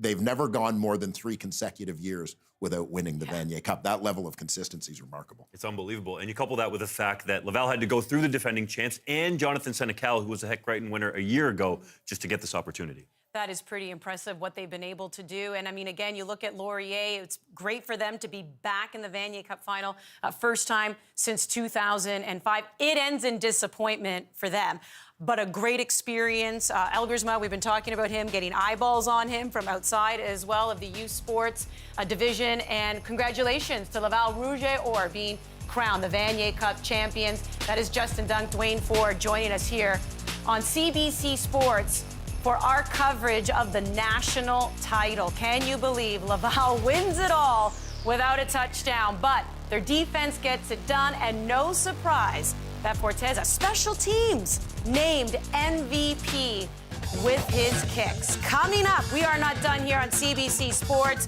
Size up your competition, then focus on the task at hand. It's not just how fast you are, but how much you can endure. Dylan Bibick was at the head of the class in 2023. Now a new season begins. The UCI Champions League. It's all systems go after the break.